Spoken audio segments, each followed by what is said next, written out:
Hello people, कैसे हो सभी लोग। प्यारे प्यारे बच्चों, आपकी प्यारी प्यारी पढ़ाई अच्छी से चल रही होगी। पूरा पूरा मुझे भरोसा है। थोड़ा सा डर लग रहा है, जानता हूं मैं, लेकिन सब अच्छा होगा। रब रखा। ओके। अभी मैं आपको आज बता दूं, सबसे पहले ना आईसीएसआई ने ना कुछ इस बार जून 26 के एग्जाम के लिए कुछ अमेंडमेंट की शीट तो नहीं दी, लेकिन मॉड्यूल में हाँ थोड़े बहुत चेंजेस किए हुए हैं। तो चैप्टर 5 एमएसएमई में चेंजेस हैं, चैप्टर 11, चैप्टर 12, चैप्टर 13 इसमें चेंजेस है। जितने लोगों ने यूनिक से जून 26 की बैच ली थी उनको सिर्फ एमएसएमई देखना है।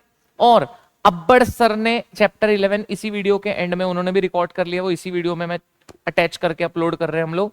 तो वो वाली वीडियो देख लेना, एक अब्बड़ सर का चैप्टर 11, एक एमएसएमई। बाकी का आपने नहीं देखा चलेगा। उसके अलावा बचते हैं दो चैप्टर, चैप्टर 12 और 13। 13 में ना हुआ क्या है, 13 में छोटे छोटे थोड़े बहुत चीजें ऐड करी है आईसीएसआई ने। तो चैप्टर 13 के लिए ना मैं आप सबको रिकमेंड करूंगा, मैंने ये पूरा पूरा पूरा पूरा पूरा सब कुछ मैंने सब कुछ, ये जो आप देख रहे हो सब कुछ जो है मैंने पढ़ाया है। चैप्टर 13 पूरा का पूरा, ये शीट तो मैं आपको दे दूंगा, बट पूरा का पूरा ये जो मैंने चैप्टर पढ़ाया है 13 सुपर फास्ट मैराथन, आप टाइप कीजिए SBLL सुपर फास्ट मैराथन, आपको दिख जाएगा। उसमें पहला जो मैंने लिया है वो चैप्टर 13 ही लिया है। 2 घंटे में पूरा चैप्टर 13 करा दिया है। देख लेना, 1.75 की स्पीड से जल्दी हो जाएगा। तो चैप्टर 13 पूरा वहां से कवर कर लो, जो भी छोटे मोटे एडिशन है वो वहां से आप देख लोगे। अच्छा, ये किसके लिए है?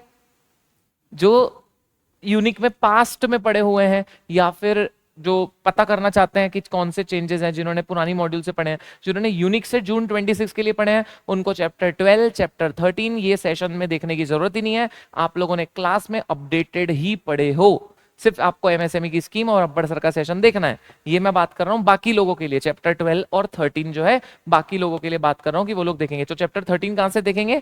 सुपर फास्ट मैराथन से, उसमें सब कवर है और सारी चीजें कवर है सभी लोगों के लिए। तो सुपर फास्ट मैराथन में चैप्टर 13 आपका कवर हो जाएगा, प्लीज वहां से देख लेना। इट्स अ वेरी हम्बल वाली प्यारी वाली रिक्वेस्ट। इस वीडियो के डिस्क्रिप्शन में मैं सुपर फास्ट मैराथन की लिंक भी डाल दूंगा, ठीक है। तो आज मैं आपको कराऊंगा चैप्टर 5 की एमएसएमई की स्कीम्स और चैप्टर 12 ये मैं कराऊंगा। चैप्टर 13 आप पूरा प्लीज देख लीजिएगा, सुपर फास्ट मैराथन से 2 घंटे का है, देख ही लेना, देख ही लेना, विश्वास करो मेरा, मेरे को थैंक्स बोलोगे, अच्छे से रिवाइज हो जाएगा और कुछ छोटे मोटे जो चेंजेस हैं वो भी आपको समझ में आ जाएंगे, ठीक है। Done, cool, very good.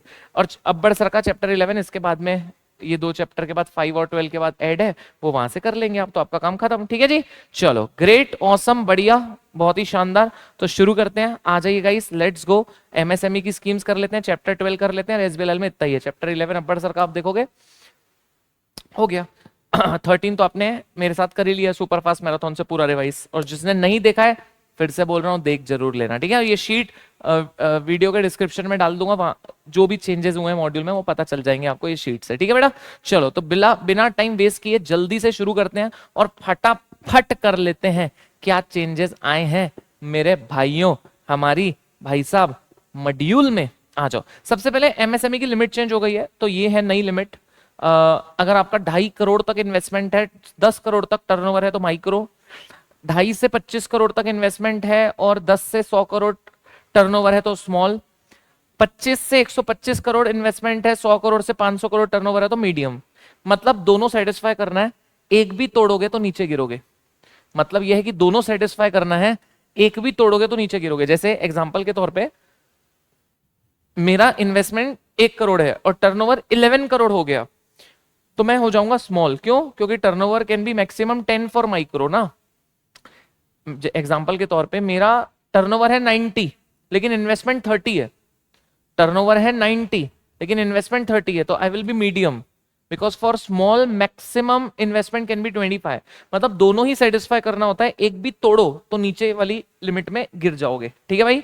तो दोनों की औकात में रहना है, मतलब दोनों की लिमिट में रहना है, और लिमिट को ही औकात कहते हैं, ठीक है। तो दोनों ही लिमिट आपको फॉलो करनी है, एक भी तोड़ोगे तो नीचे गिर जाओगे, ये है। अच्छा, एक और चीज है कि एमएसएमई जो है वो मैन्युफैक्चरिंग और सर्विस दोनों के लिए यही लिमिट्स हैं, चाहे मैन्युफैक्चरिंग हो आप चाहे सर्विस हो, दोनों के लिए ये लिमिट्स है।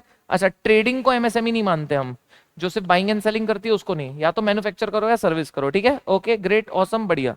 अच्छा ना, एमएसएमई में ना बहुत सारी स्कीम्स ऐड हुई है यार, थोड़ा सा ये दिमाग का दही है, मतलब क्या ही ऐड कर दी है स्कीम स्कीम यार, मेरे को तो क्या ही बोलूं अभी, मतलब ऐसी बात है।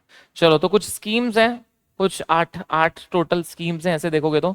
चलो भाइयों कर लेते हैं यार फटाफट। ज्यादा देखो एग्जाम को 10 दिन बाकी हैं हार्डली, 10-12 दिन बाकी हैं, तो हार्डली हम लोग ना इसको फास्ट फास्ट ही करते हैं। एकदम स्लो नहीं कराता हूँ, एकदम फटाफट कराता हूँ, जल्दी जल्दी कराता हूँ, ताकि आप लोग जो है ना इसको जल्दी जल्दी मेरे साथ कर लो स्कीम्स को, ठीक है ना। तो जितना एग्जाम पॉइंट ऑफ व्यू से इंपॉर्टेंट है उतना ही डिस्कस करते हैं, और बाकी का ज्यादा डिस्कस करते नहीं है, ठीक है। ओके गाइस, चलो आ जाओ मेरे भाई, तो शुरू करते हैं बढ़िया से, एंड लेट्स गो भाई। सबसे पहला है भाइयों, एक स्कीम बोल रहा है ओमिट हुई है, credit guarantee scheme for subordinate debt. ठीक है भाई, नहीं पढ़ेंगे इसको। अच्छा नेक्स्ट है, जो पहली स्कीम ऐड हुई है वो है खादी ग्राम उद्योग विकास योजना, अम्ब्रेला स्कीम। खादी ग्राम उद्योग विकास योजना, जिसको हम बोलेंगे KGVY, ये एक स्कीम है। तो ये स्कीम किसके लिए, तो नाम से समझ में आ रहा है, ये स्कीम है खादी के जो आर्टिजन लोग हैं, मतलब खादी में जो स्किलफुल लोग हैं उनके लिए, और विलेज इंडस्ट्रीज के लिए। तो उनके लिए हम बढ़ाएंगे प्रोडक्टिविटी, उनकी वेजेस, उनके लिए इंफ्रास्ट्रक्चर, एम्प्लॉयमेंट अपॉर्चुनिटीज उनके लिए बढ़ाएंगे, उसके लिए स्कीम है।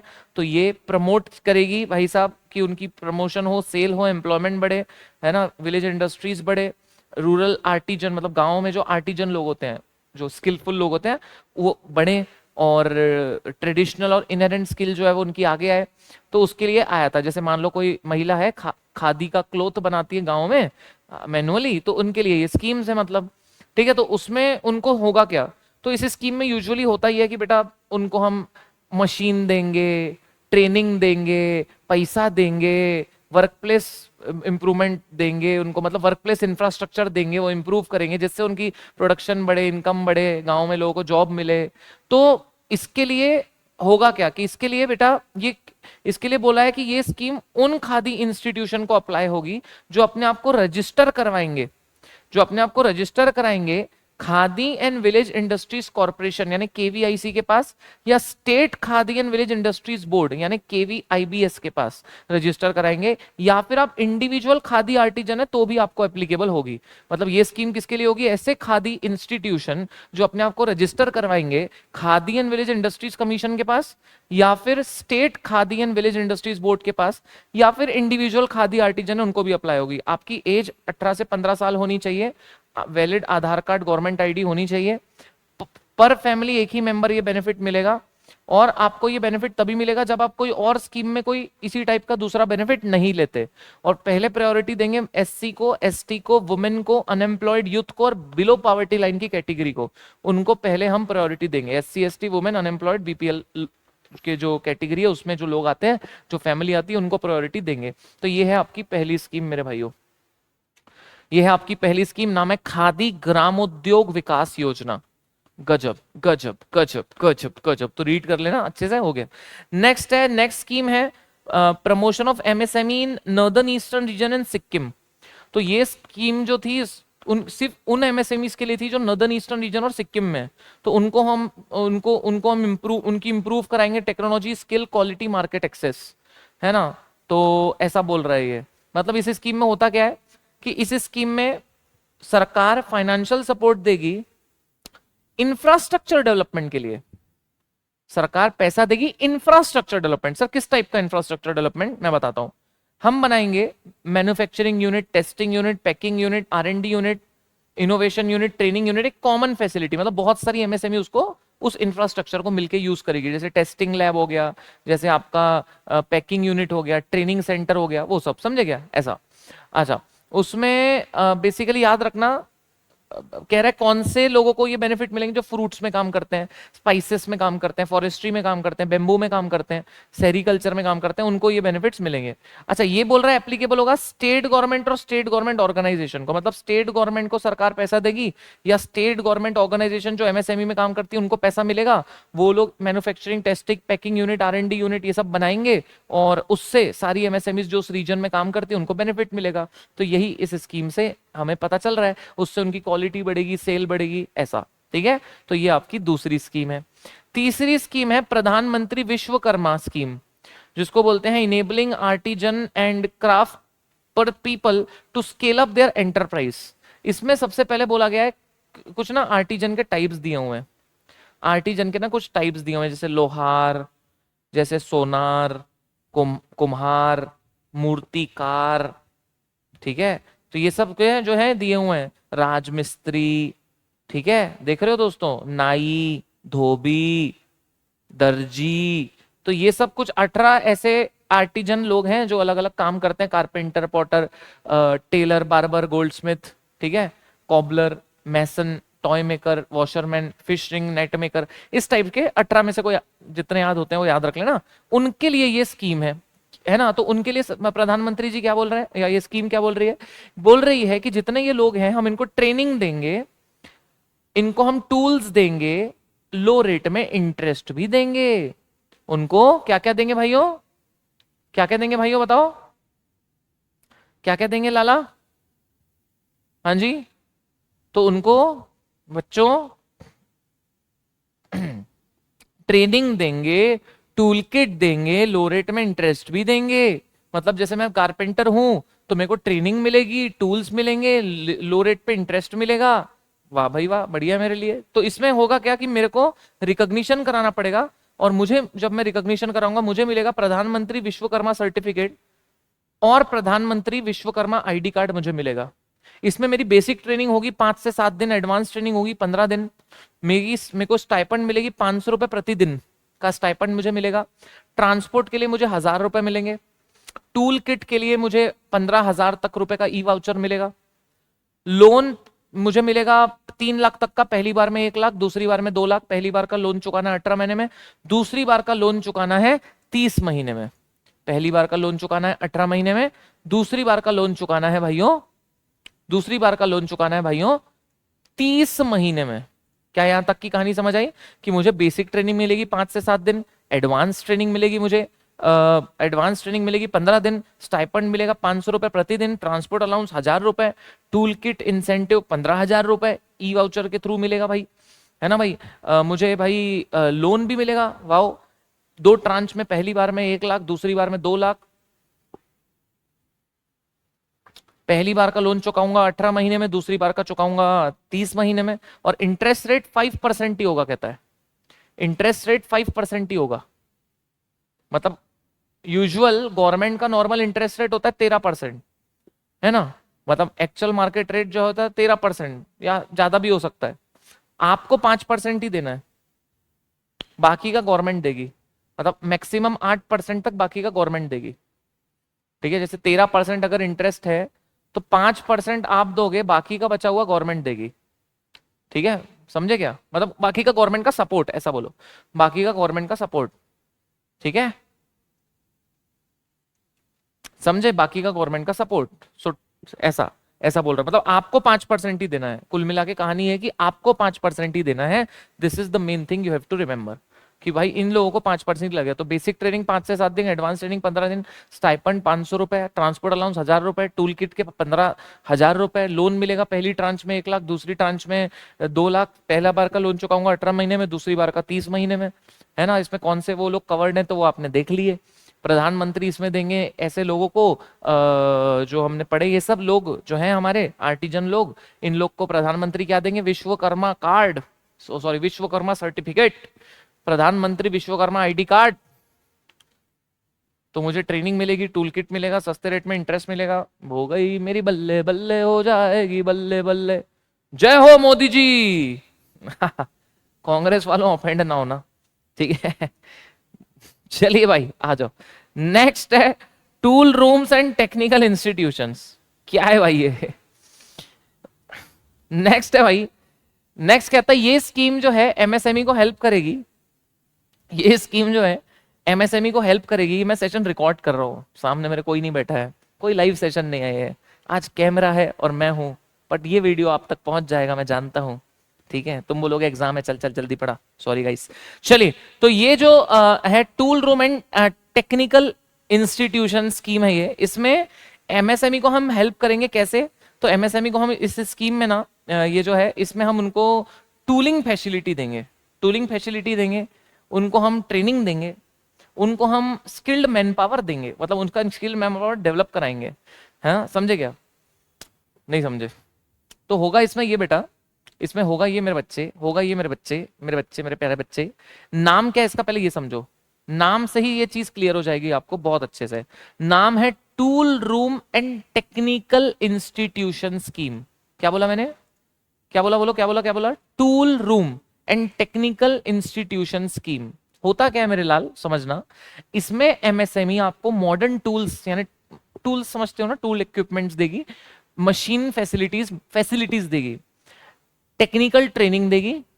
ऐसे एमएसएमईज को हम देंगे, उनको उनके लिए स्किल्ड मैन पावर क्रिएट करेंगे ऐसी इंडस्ट्रीज के लिए जिससे उनकी एफिशिएंसी बढ़े, प्रोडक्ट क्वालिटी बढ़े, टेक्निकल स्किल बढ़े। ऐसा जैसे मान लो से फॉर एग्जांपल मैं एक छोटा सा व्यापारी हूं और मेरे पास कहाँ अफोर्डेबल, मैं कहां से अफोर्ड करूं एक्सपेंसिव मशीनरी, एक्सपेंसिव मशीनरी मैं कहां से अफोर्ड करूं? मैं तो साधारण सा व्यापारी हूं, कहां से मैं लेके आऊं एडवांस टेक्नोलॉजी?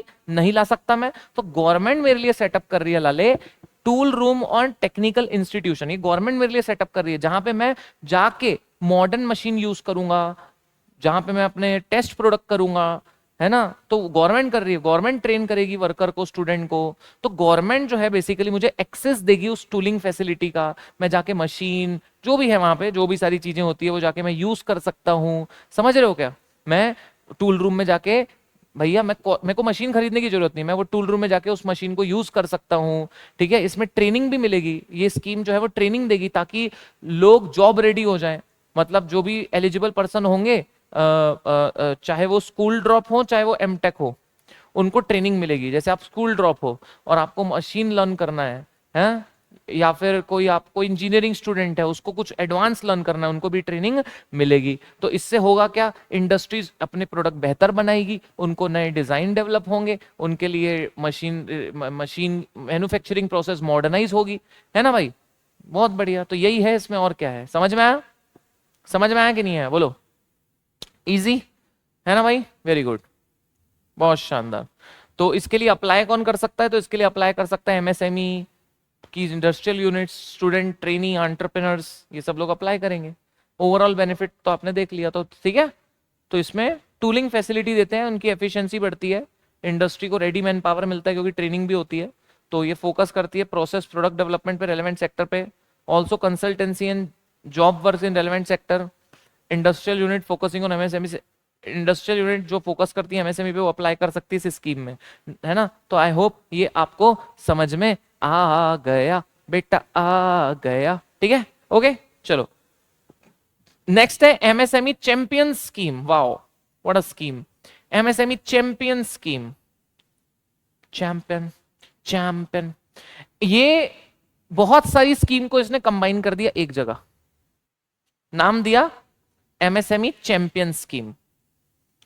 तो इसमें होगा क्या कि इसमें हम एमएसएमई को मॉडर्नाइज करेंगे, वेस्ट रिड्यूस होगा, कॉम्पिटिटिवनेस बढ़ेगी, है ना, नेशनल ग्लोबल रीच होगी। तो बेसिकली इसने किया क्या मैं आपको बताता हूं। जैसे इसमें आपको बहुत सारी चीजों का बेनिफिट मिलेगा, इनोवेशन, है ना, इसमें आपको डिजिटल सपोर्ट, सब सब सब मिलेगा आपको। तो बेसिकली नाम क्या दिया इसका? एमएसएमई चैंपियन स्कीम दिया इसका। नाम क्या दिया बच्चों इसका? MSME champion scheme. तो आइए समझते हैं क्या बोलता है। इसको फॉर्मुलेट किया था एक स्टैंडिंग फाइनेंस कमिटी ने, जिसमें उन्होंने 6 कंपोनेंट्स टेक्नोलॉजी अपग्रेडेशन स्कीम के मर्ज कर दिए थे, है ना। और 5 साल के लिए 21-22 से लेके 25-26 तक, 21-22 से लेके 25-26 तक बोल रहा है, 6 कंपोनेंट एक स्कीम के मर्ज कर दिए थे, एक स्टैंडिंग कमिटी ने इसको फॉर्मुलेट किया था। तो इसमें होगा बेसिकली ये कि पहले तो ये समझो इस स्कीम को लाया किसने। तो ये स्कीम को फॉर्मुलेट किया गया, अप्रूव किया एक स्टैंडिंग फाइनेंस कमिटी ने 21-22 से लेके 25-26 तक। एक ओल्ड टेक्नोलॉजी अपग्रेडेशन स्कीम थी, उसके कोई 6 कंपोनेंट को मर्ज कर दिया। इस स्कीम का ऑब्जेक्टिव यही था, एमएसएमई को हमें मॉडर्नाइज करना है, वेस्ट रिड्यूस करना है, एफिशिएंसी बढ़ानी है, कॉम्पिटिटिवनेस बढ़ानी है, ये सब करना है। अब इसमें क्या होता था, जैसे मतलब ये स्कीम में होता क्या है मैं बताता हूँ कि जैसे मान लो कोई से फॉर एग्जांपल आपकी मैन्युफैक्चरिंग यूनिट है, आपके पास कोई आउटडेटेड मशीन है ना, जो बहुत ज्यादा वेस्ट जिससे निकलता है, उसकी प्रोडक्टिविटी भी लो है। तो इस स्कीम में क्या होगा, एमएसएमई चैंपियन स्कीम में आपको मिलेगी एक manufacturing guidance, quality certification, innovation support, design improvement assistant, जिससे बेटर रिजल्ट होगा, कॉस्ट लो होगा, हायर प्रॉफिट होगा, एडवांस मार्केट रिसर्च होगा। इसमें इसके एक्टिव कंपोनेंट्स क्या थे? तो इसमें 3 एक्टिव कंपोनेंट्स थे। पहला जेड एमएसएमई सस्टेनेबल, दूसरा था एमएसएमई कॉम्पिटिटिव लीन, और तीसरा था एमएसएमई इनोवेशन। 3 ये डाले गए थे। ये है क्या सर? तो MSME Z, Z is zero defect zero effect. Z क्या बोला गया था उसमें? कि भाई ज्यादा क्वालिटी प्रोडक्ट हो और एनवायरमेंट में लोड कम हो, less waste, energy saving, better quality, ऐसा। मतलब कोई एमएसएमई है वो उसके डिफेक्टिव प्रोडक्ट भी ना बने और बिजली भी बचे, बेटर प्रोडक्शन मेथड से। एमएसएमई कॉम्पिटिटिव लीन, ये क्या था भाई? तो इसमें था कि भाई हम प्रमोट करेंगे लीन मैन्युफैक्चरिंग टेक्निक, जिससे अननेसेसरी वेस्ट ना हो, वर्क फ्लो बढ़े, टाइम बचे, पैसा बचे, ठीक है, ऐसा। और एमएसएमई इनोवेशन में नाम से समझ में आ गया आपको कि हम बनाएंगे ऐसी चीजें जिसमें उनको इनोवेशन, नए आइडिया और ये सब रहेगा। और एक और था डिजिटल एमएसएमई, ये येट टू बी लॉन्च्ड बोला गया इसको, yet to be launch. Digital MSME को बोला गया येट टू बी लॉन्च्ड, जिसमें अडॉप्ट करेंगे डिजिटल टेक्नोलॉजी, ऑनलाइन सिस्टम और ये सब। मतलब ओवरऑल एमएसएमई चैंपियन स्कीम जो है वो आपको आई होप समझ में आई। बोलो यस और नो। नाम क्या था इसका? MSME champion scheme, MSME champion scheme, champion champion, समझ में आ गया? तो इससे होगा क्या? एमएसएमई चैंपियन स्कीम में एमएसएमई जो है उनको बेटर टेक्नोलॉजी, रिड्यूस वेस्ट करने में हेल्प मिलेगी, प्रोडक्ट क्वालिटी बढ़ाने में हेल्प मिलेगी, प्रॉफिट बढ़ाने में हेल्प मिलेगी, इंडियन फॉरेन मार्केट में compete करने में हेल्प करेगी, है ना? तो मतलब कोई जैसे मेरी फैक्ट्री है और मेरी पुरानी मशीन है, बहुत वेस्ट होता है, लो सेल है, तो ये स्कीम में मुझे better production methods, quality improvement, design help, innovation support मिलेगा, जिससे मैं ज्यादा पैसा कमाऊंगा। तो इसके कंपोनेंट्स थे 3। इसके कंपोनेंट्स याद रखना। पहला MSME sustainable ZED, zero defect zero effect बोलते हैं उसको, zero defect zero effect. Zero defect मतलब good quality product, zero effect मतलब लेस पॉल्यूशन, ठीक है। एमएसएमई कॉम्पिटिटिव लीन, जिसमें आप बिजनेस में extra cost, extra time waste reduce करोगे, और एमएसएमई इनोवेशन, जिसमें आप इनोवेशन मिलेगा। Digital MSME yet to be launch, तो इससे ओवरऑल आप ग्रो फास्टर करोगे, इंप्रूव क्वालिटी होगी, रिड्यूस वेस्ट होगा, प्रॉफिट बढ़ेगा, बड़े मार्केट पे पहुंचोगे। ये वाली इनकी बात है, बहुत ही शानदार। तुम बोलोगे सर हमारे को कितना काहे दे दिए हैं, ये सब काहे दे दिए हैं, ये सब एग्जाम में आता है क्या Modi sir? ICSI is unpredictable, bro. You can't predict ICSI really. समझे क्या ब्रो? तो कुछ कछु नहीं बोल सकते कि आता है कि नहीं आता है। ऐसा मैं बोल दूं नहीं आता है और आ गया तो, इसलिए ऐसा नहीं बोल सकते। बट एमएसएमई से यार मेरे को लगता है लिमिट्स पे ही क्वेश्चन आना चाहिए, स्कीम्स पे तो नहीं जाना चाहिए। बट एक आध दो बार आए भी हुए हैं, क्या ही कर सकते हैं। चलो नेक्स्ट है एमएसएमई सस्टेनेबल जेड सर्टिफिकेशन। वही जेड मतलब zero defect zero effect. Wow, zero defect zero effect मतलब हम क्वालिटी प्रोडक्ट बनाएंगे विथ मिनिमम एनवायरमेंट वेस्ट, इसको बोलते हैं Z, zero defect zero effect, ठीक है। जैसे कोई प्लास्टिक मैन्युफैक्चरिंग है तो उसका वेस्ट रिड्यूस हो, बिजली बचे और क्वालिटी प्रोडक्ट भी मिले, है ना, उसके लिए ये स्कीम थी, जिससे मतलब प्रोडक्टिविटी बढ़ेगी, एनर्जी सेव होगी, एनवायरमेंट प्रोटेक्शन होगा, ऐसा। तो उसको उसको बोलते थे जेड सर्टिफिकेशन। क्या बोलते थे? Z certification. समझे क्या मेरे भाई? क्या बोलते थे बोल उसको? Z certification, Z certification. कर लो कि नहीं कर लो? हाँ बेटा, जेड सर्टिफिकेशन। समझ में आ रहा है क्या मेरे बंधुओं, मेरे भाइयों? ओ मेरे बंधुओं भाइयों, समझ में आ रहा है? तो ये एमएसएमई जो चैंपियन स्कीम थी उसी का है ना, ये एमएसएमई जो चैंपियन स्कीम थी उसी का पार्ट है, उसी के कंपोनेंट है ये MSME sustainable Z, champion scheme का कंपोनेंट है। इवन ये आपका एमएसएमई इनोवेशन इंक्यूबेशन, ये उसी का कंपोनेंट है। एमएसएमई कॉम्पिटिटिव लीन स्कीम उसी का कंपोनेंट है, समझे क्या? ये उसी के कंपोनेंट है ये सब। ये फिर अलग है, ये तो उसी के जो 3 कंपोनेंट पड़े उसी को एक्सप्लेन कर रहा है ये। एमएसएमई जेड सर्टिफिकेशन, इनोवेटिव और कॉम्पिटिटिव लीन, जो एमएसएमई चैंपियन पड़े थे उसी के 3 कंपोनेंट जो ऊपर पड़े वही है वो, ठीक है भाई, चलो कंपोनेंट पढ़ लेते हैं, मजा आएगा। सबसे पहला है एमएसएमई, मैंने बता दिया ऑलरेडी, है ना, आपको बनना चाहिए, मैंने आपको बताया इसका मतलब क्या है। बताओ क्या मतलब था जेड का, बताओ एमएसएमई जेड सर्टिफिकेशन क्या था, चलो बताओ। जीरो डिफेक्ट, मतलब प्रोडक्ट अच्छी क्वालिटी की होनी चाहिए, जीरो इफेक्ट, एनवायरमेंट को हार्म नहीं होना चाहिए। इससे क्या होगा कि इससे एमएसएमई क्वालिटी प्रोडक्ट बनाएगी, पॉल्यूशन कम होगा, एनर्जी बचेगी, है ना ऐसा। तो गवर्नमेंट जो है वो अवेयरनेस फैलाती है एमएसएमईज को कि बेटर प्रोडक्शन मेथड्स आपके लिए है, क्वालिटी स्टैंडर्ड्स है। तो गवर्नमेंट सपोर्ट देती है, इंसेंटिव देती है कि आप जेड सर्टिफिकेशन ले लो।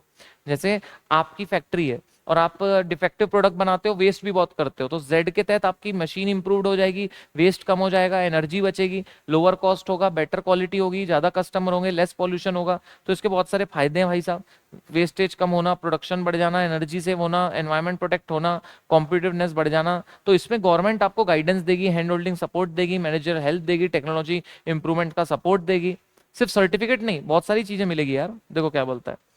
तो हम उनको मोटिवेट करेंगे कि आप जेड सर्टिफिकेशन ले लो और बोलेंगे एमएसएमई चैंपियंस का पार्ट बन जाओ। ठीक है, इससे वेस्ट कम होगा, जो प्रोडक्टिविटी बढ़ेगी, एनवायरमेंट हार्म नहीं होगा, एनर्जी सेव होगी, नेचुरल रिसोर्सेज यूज होंगे, मार्केट एक्सपांड होगा। ठीक है, ओके। गवर्नमेंट क्या क्या देगी वो मैंने आपको ऑलरेडी बता दिया, ये सर्टिफिकेशन नहीं है, गवर्नमेंट इसमें बहुत कुछ देगी। तो ओवरऑल इससे फायदा है, क्वालिटी बढ़ेगी, वेस्ट कम होगा, एनवायरमेंट बचेगा, पैसा बचेगा, सेल बढ़ेगी, है ना, और ग्लोबली आप कॉम्पीट कर पाओगे। तो ये था आपका जेड सर्टिफिकेशन, ये पहला कंपोनेंट था चैंपियन स्कीम का, बराबर। दूसरा है इनोवेशन और कॉम्पिटिटिव लीन, इजी एकदम। ठीक है, इनोवेशन वाला देख लेते हैं नेक्स्ट, है ना, आ जाओ भाई। नेक्स्ट है MSME innovation incubation IPR and design. क्या बोलता है ये भाई, इनोवेशन और ये सब की बातें करता है भाई, क्या बोलता है, आइए आपको समझाता हूँ, बहुत ही एकदम आसान तरीके से समझ में आ जाएगा। आ जाओ भाई, देखो मेरे साथ। तो क्या बोल रहा है मेरे भैया, मेरे बच्चे, मेरे प्यारे, क्या बोल रहा है ये, बोल रहा है it is a holistic approach to unify, synergize and converse three sub scheme and intervention with a single purpose। क्या बोलना चाह रहा है ये भाई, ये बोल रहा है जेड सर्टिफिकेशन तो आपने देख लिया, बराबर, जेड तो इजी था। उसके बाद ये क्या बोल रहा है कि ये जो इनोवेशन वाली स्कीम है, इसमें ये बोल रहा है भाई साहब कि तीन एरियाज को हमने वैसे भी कंबाइन कर दिया है ना, तीन एरियाज को ये स्कीम में खासकर तीन एरिया को कंबाइन करेंगे, कहता है इंक्यूबेशन, आईपीआर और डिजाइन। इंक्यूबेशन, आईपीआर और डिजाइन, इसमें तीन चीजों का कॉम्बिनेशन है, इंक्यूबेशन, आईपीआर और डिजाइन। इंक्यूबेशन मतलब हेल्प करेंगे बिजनेस को, इंक्यूबेशन में उनको गाइडेंस मिलेगा, मतलब आईपीआर में उनके पेटेंट, ट्रेडमार्क, कॉपीराइट, डिजाइन, इसको प्रोटेक्ट करेंगे। डिजाइन मतलब उनका जो एमएसएमई को इंप्रूव करेंगे, उनके प्रोडक्ट के डिजाइन और अपीयरेंस में, है ना, अपीयरेंस में उनको हेल्प करेंगे।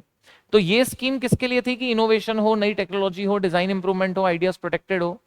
मतलब जैसे मान लो, से फॉर एग्जांपल मैं एक स्टार्टअप हूं, तो ये स्कीम में मुझे इंक्यूबेशन मिलेगा, पेटेंट असिस्टेंस मिलेगा, बिजनेस गाइडेंस मिलेगी, है ना। तो ऐसा, तो ये स्कीम से मतलब मेरे को बहुत सारी हेल्प मिलेगी ना यार, जैसे मेरे को गाइडेंस मिलेगा, है ना, मेरे को आइडिया मिलेगा कि कैसे सक्सेसफुल बिजनेस करना है, कैसे मेरा प्रोडक्ट मार्केट में लेके जाना है, वो इनका ऑब्जेक्टिव है। ठीक है भाई, नेक्स्ट है कॉम्पिटिटिव लीन स्कीम। कॉम्पिटिटिव लीन स्कीम क्या है भाई, तो कॉम्पिटिटिव लीन स्कीम है जिससे ना इंप्रूव होगी मेरी प्रोडक्टिविटी, एफिशिएंसी, कॉम्पिटिटिवनेस, है ना। लीन मतलब क्या होता है, लीन मतलब मिनिमम वेस्ट के साथ बिजनेस करना स्मार्टर वे से, उसे कहते हैं लीन। लीन का मतलब है बेटर तरीके से बिजनेस करना, वेस्टेज कम हो और ज्यादा अच्छा काम हो, तो प्रोडक्टिविटी, एफिशिएंसी, कॉम्पिटिटिवनेस बढ़ाओ बाय रिड्यूसिंग वेस्ट। तो ये स्कीम में ये बेनिफिट्स मिलेंगे। ठीक है भाइयों, बहुत शानदार, बहुत ही शानदार। तो इसमें जैसे ये स्कीम में मेरे को मेरा वेस्ट कम होगा, मशीन बेटर अरेंज होगी, एनर्जी सेव होगी, ऐसा बहुत ही शानदार, जबरदस्त है भाइयों, खतरनाक ही हो गया है भाई स्कीम। तुम बोलोगे ये सब क्या पढ़ा रहा है हो मोदी साहब, कैसे पढ़ा रहे हो, ये कैसे पढ़ेंगे हम ये सब। तो बेटा जितना एग्जाम के लिए अभी पढ़ रहे हो उतना कर लो, काफी है। बोलो यस और नो, है ना भाई, याद रहेगा। ठीक है, चलो ग्रेट। तो एक बार चैंपियन स्कीम एंड ये देख लें, चलो आ जाओ। चैंपियन स्कीम सबसे पहले स्टार्ट होता है कि स्मॉल बिजनेस को हम हेल्प करना चाहते हैं, वेस्ट रिड्यूस हो, टेक्नोलॉजी इंप्रूव हो, उनकी चैंपियन स्कीम में हम उनको हेल्प करना चाहते हैं भाई, क्या एनर्जी बचे, compete कर पाए अच्छे से। तो गवर्नमेंट ने बहुत सारी पुरानी एमएसएमई की स्कीम थी उसको एक ही में कंबाइन कर दिया, 21-22 से लेके 25-26 तक, है ना। तो इसमें होगा क्या कि मॉडर्नाइज फैक्ट्री हो, वर्किंग मेथड इंप्रूव हो, प्रॉफिट बढ़े, ऐसा। इसमें बेनिफिट्स कैसे दिया जाएगा, तो ट्रेनिंग से, गाइडेंस से, टेक्नोलॉजी सपोर्ट से, सर्टिफिकेशन से, डिजाइन सपोर्ट, वो सब सपोर्ट से। तो एमएसएमई जो चैंपियन स्कीम थी उसके बोला 3 कंपोनेंट है। पहला जेड, जेड बोले तो जीरो डिफेक्ट जीरो इफेक्ट। इसमें गवर्नमेंट जो है ट्रेनिंग देगी, इसमें गवर्नमेंट क्या करेगी, अवेयरनेस फैलाएगी, गाइडेंस देगी, सपोर्ट देगी जीडी जेड सर्टिफिकेशन के लिए, इंप्रूव कराएगी प्रोडक्शन सिस्टम, टेक्नोलॉजी और मैनेजरियल सपोर्ट देगी जिससे आपका वेस्ट कम हो, क्वालिटी बढ़े, एनर्जी सेव हो, एनवायरमेंट प्रोटेक्शन हो, है ना। सही है ना भाई। जैसे मैं एक फैक्ट्री हूं तो मेरे को नई मेथड सिखाएंगे और ये सब पता चलेगा। एमएसएमई इनोवेशन में आपने देखा कि scheme ideas, product designing, patent, trademark का सपोर्ट देगी। उसका क्या देगी, सपोर्ट। जैसे मेरे को सपोर्ट देगी इंक्यूबेशन का, हेल्प देगी ट्रेडमार्क, कॉपीराइट, पेटेंट में, डिजाइन का सपोर्ट मिलेगा, ऐसा। और कॉम्पिटिटिव लीन में मेरे को क्या होगा कि भाई मेरे को मेरा वेस्ट कम हो, तो इसमें मेरे को गवर्नमेंट जो है ट्रेनिंग देगी मैन्युफैक्चरिंग की, एक्सपर्ट गाइडेंस, वेस्ट रिड्यूस करने की टेक्निक सिखाएगी, वो सब इसमें सिखाएंगे भाई। बहुत बहुत धन्यवाद भाई। लास्ट बचा है भाई, यही स्कीम है भाई, ये जो ऐड हुई है, खतरनाक ही स्कीम ऐड हो गई है भाई आप लोग के लिए। आईसीएसआई ने बोला लव यू, लो मेरी तरफ से गिफ्ट, और ये सब स्कीम ऐड कर दी। बहुत शानदार। तो रीड मार लेना एक बार घर पे, 4-4 पॉइंट, 5-5 पॉइंट लिख के आ जाना, काफी है। क्योंकि अब कितनी स्कीम्स है, इतनी इतनी पढ़ने जाओगे तो भाई टाइम तो बहुत जाएगा ही। तो 4-4 5-5 पॉइंट, 4-4 5-5 पॉइंट हर स्कीम के करो और आगे बढ़ो, ठीक है। नेक्स्ट है रैंप स्कीम, यानी raising and accelerating MSME performance. Raising and accelerating MSME performance, जिसको बोलते हैं रैंप स्कीम। रैंप स्कीम, इसमें एमएसएमई को गवर्नमेंट क्या करती है, हेल्प करती है ताकि उनको मार्केट एक्सेस दे पाए, ठीक है, उनको फाइनेंस दे पाए, टेक्नोलॉजिकल उनकी अपग्रेड करे, बिजनेस परफॉर्मेंस इंप्रूव करे। और इसको सपोर्ट किया वर्ल्ड बैंक ने, इसको सपोर्ट किया वर्ल्ड बैंक ने। तो ये स्कीम एमएसएमई को स्ट्रेंथन करेगी, इंप्रूव करेगी एग्जिस्टिंग स्कीम्स को, और सेंट्रल और स्टेट लेवल का अच्छा कोऑर्डिनेशन होगा, समझे। तो रैम स्कीम से आपको टेक्नोलॉजी मिलेगी, पैसा मिलेगा, मार्केटिंग प्रोडक्ट्स में हेल्प मिलेगी, ये सब सरकार की स्कीम है, ठीक है। आपको मतलब सपोर्ट मिलेगा, कैसे प्रोडक्ट बेचना है, पैसा मिलेगा,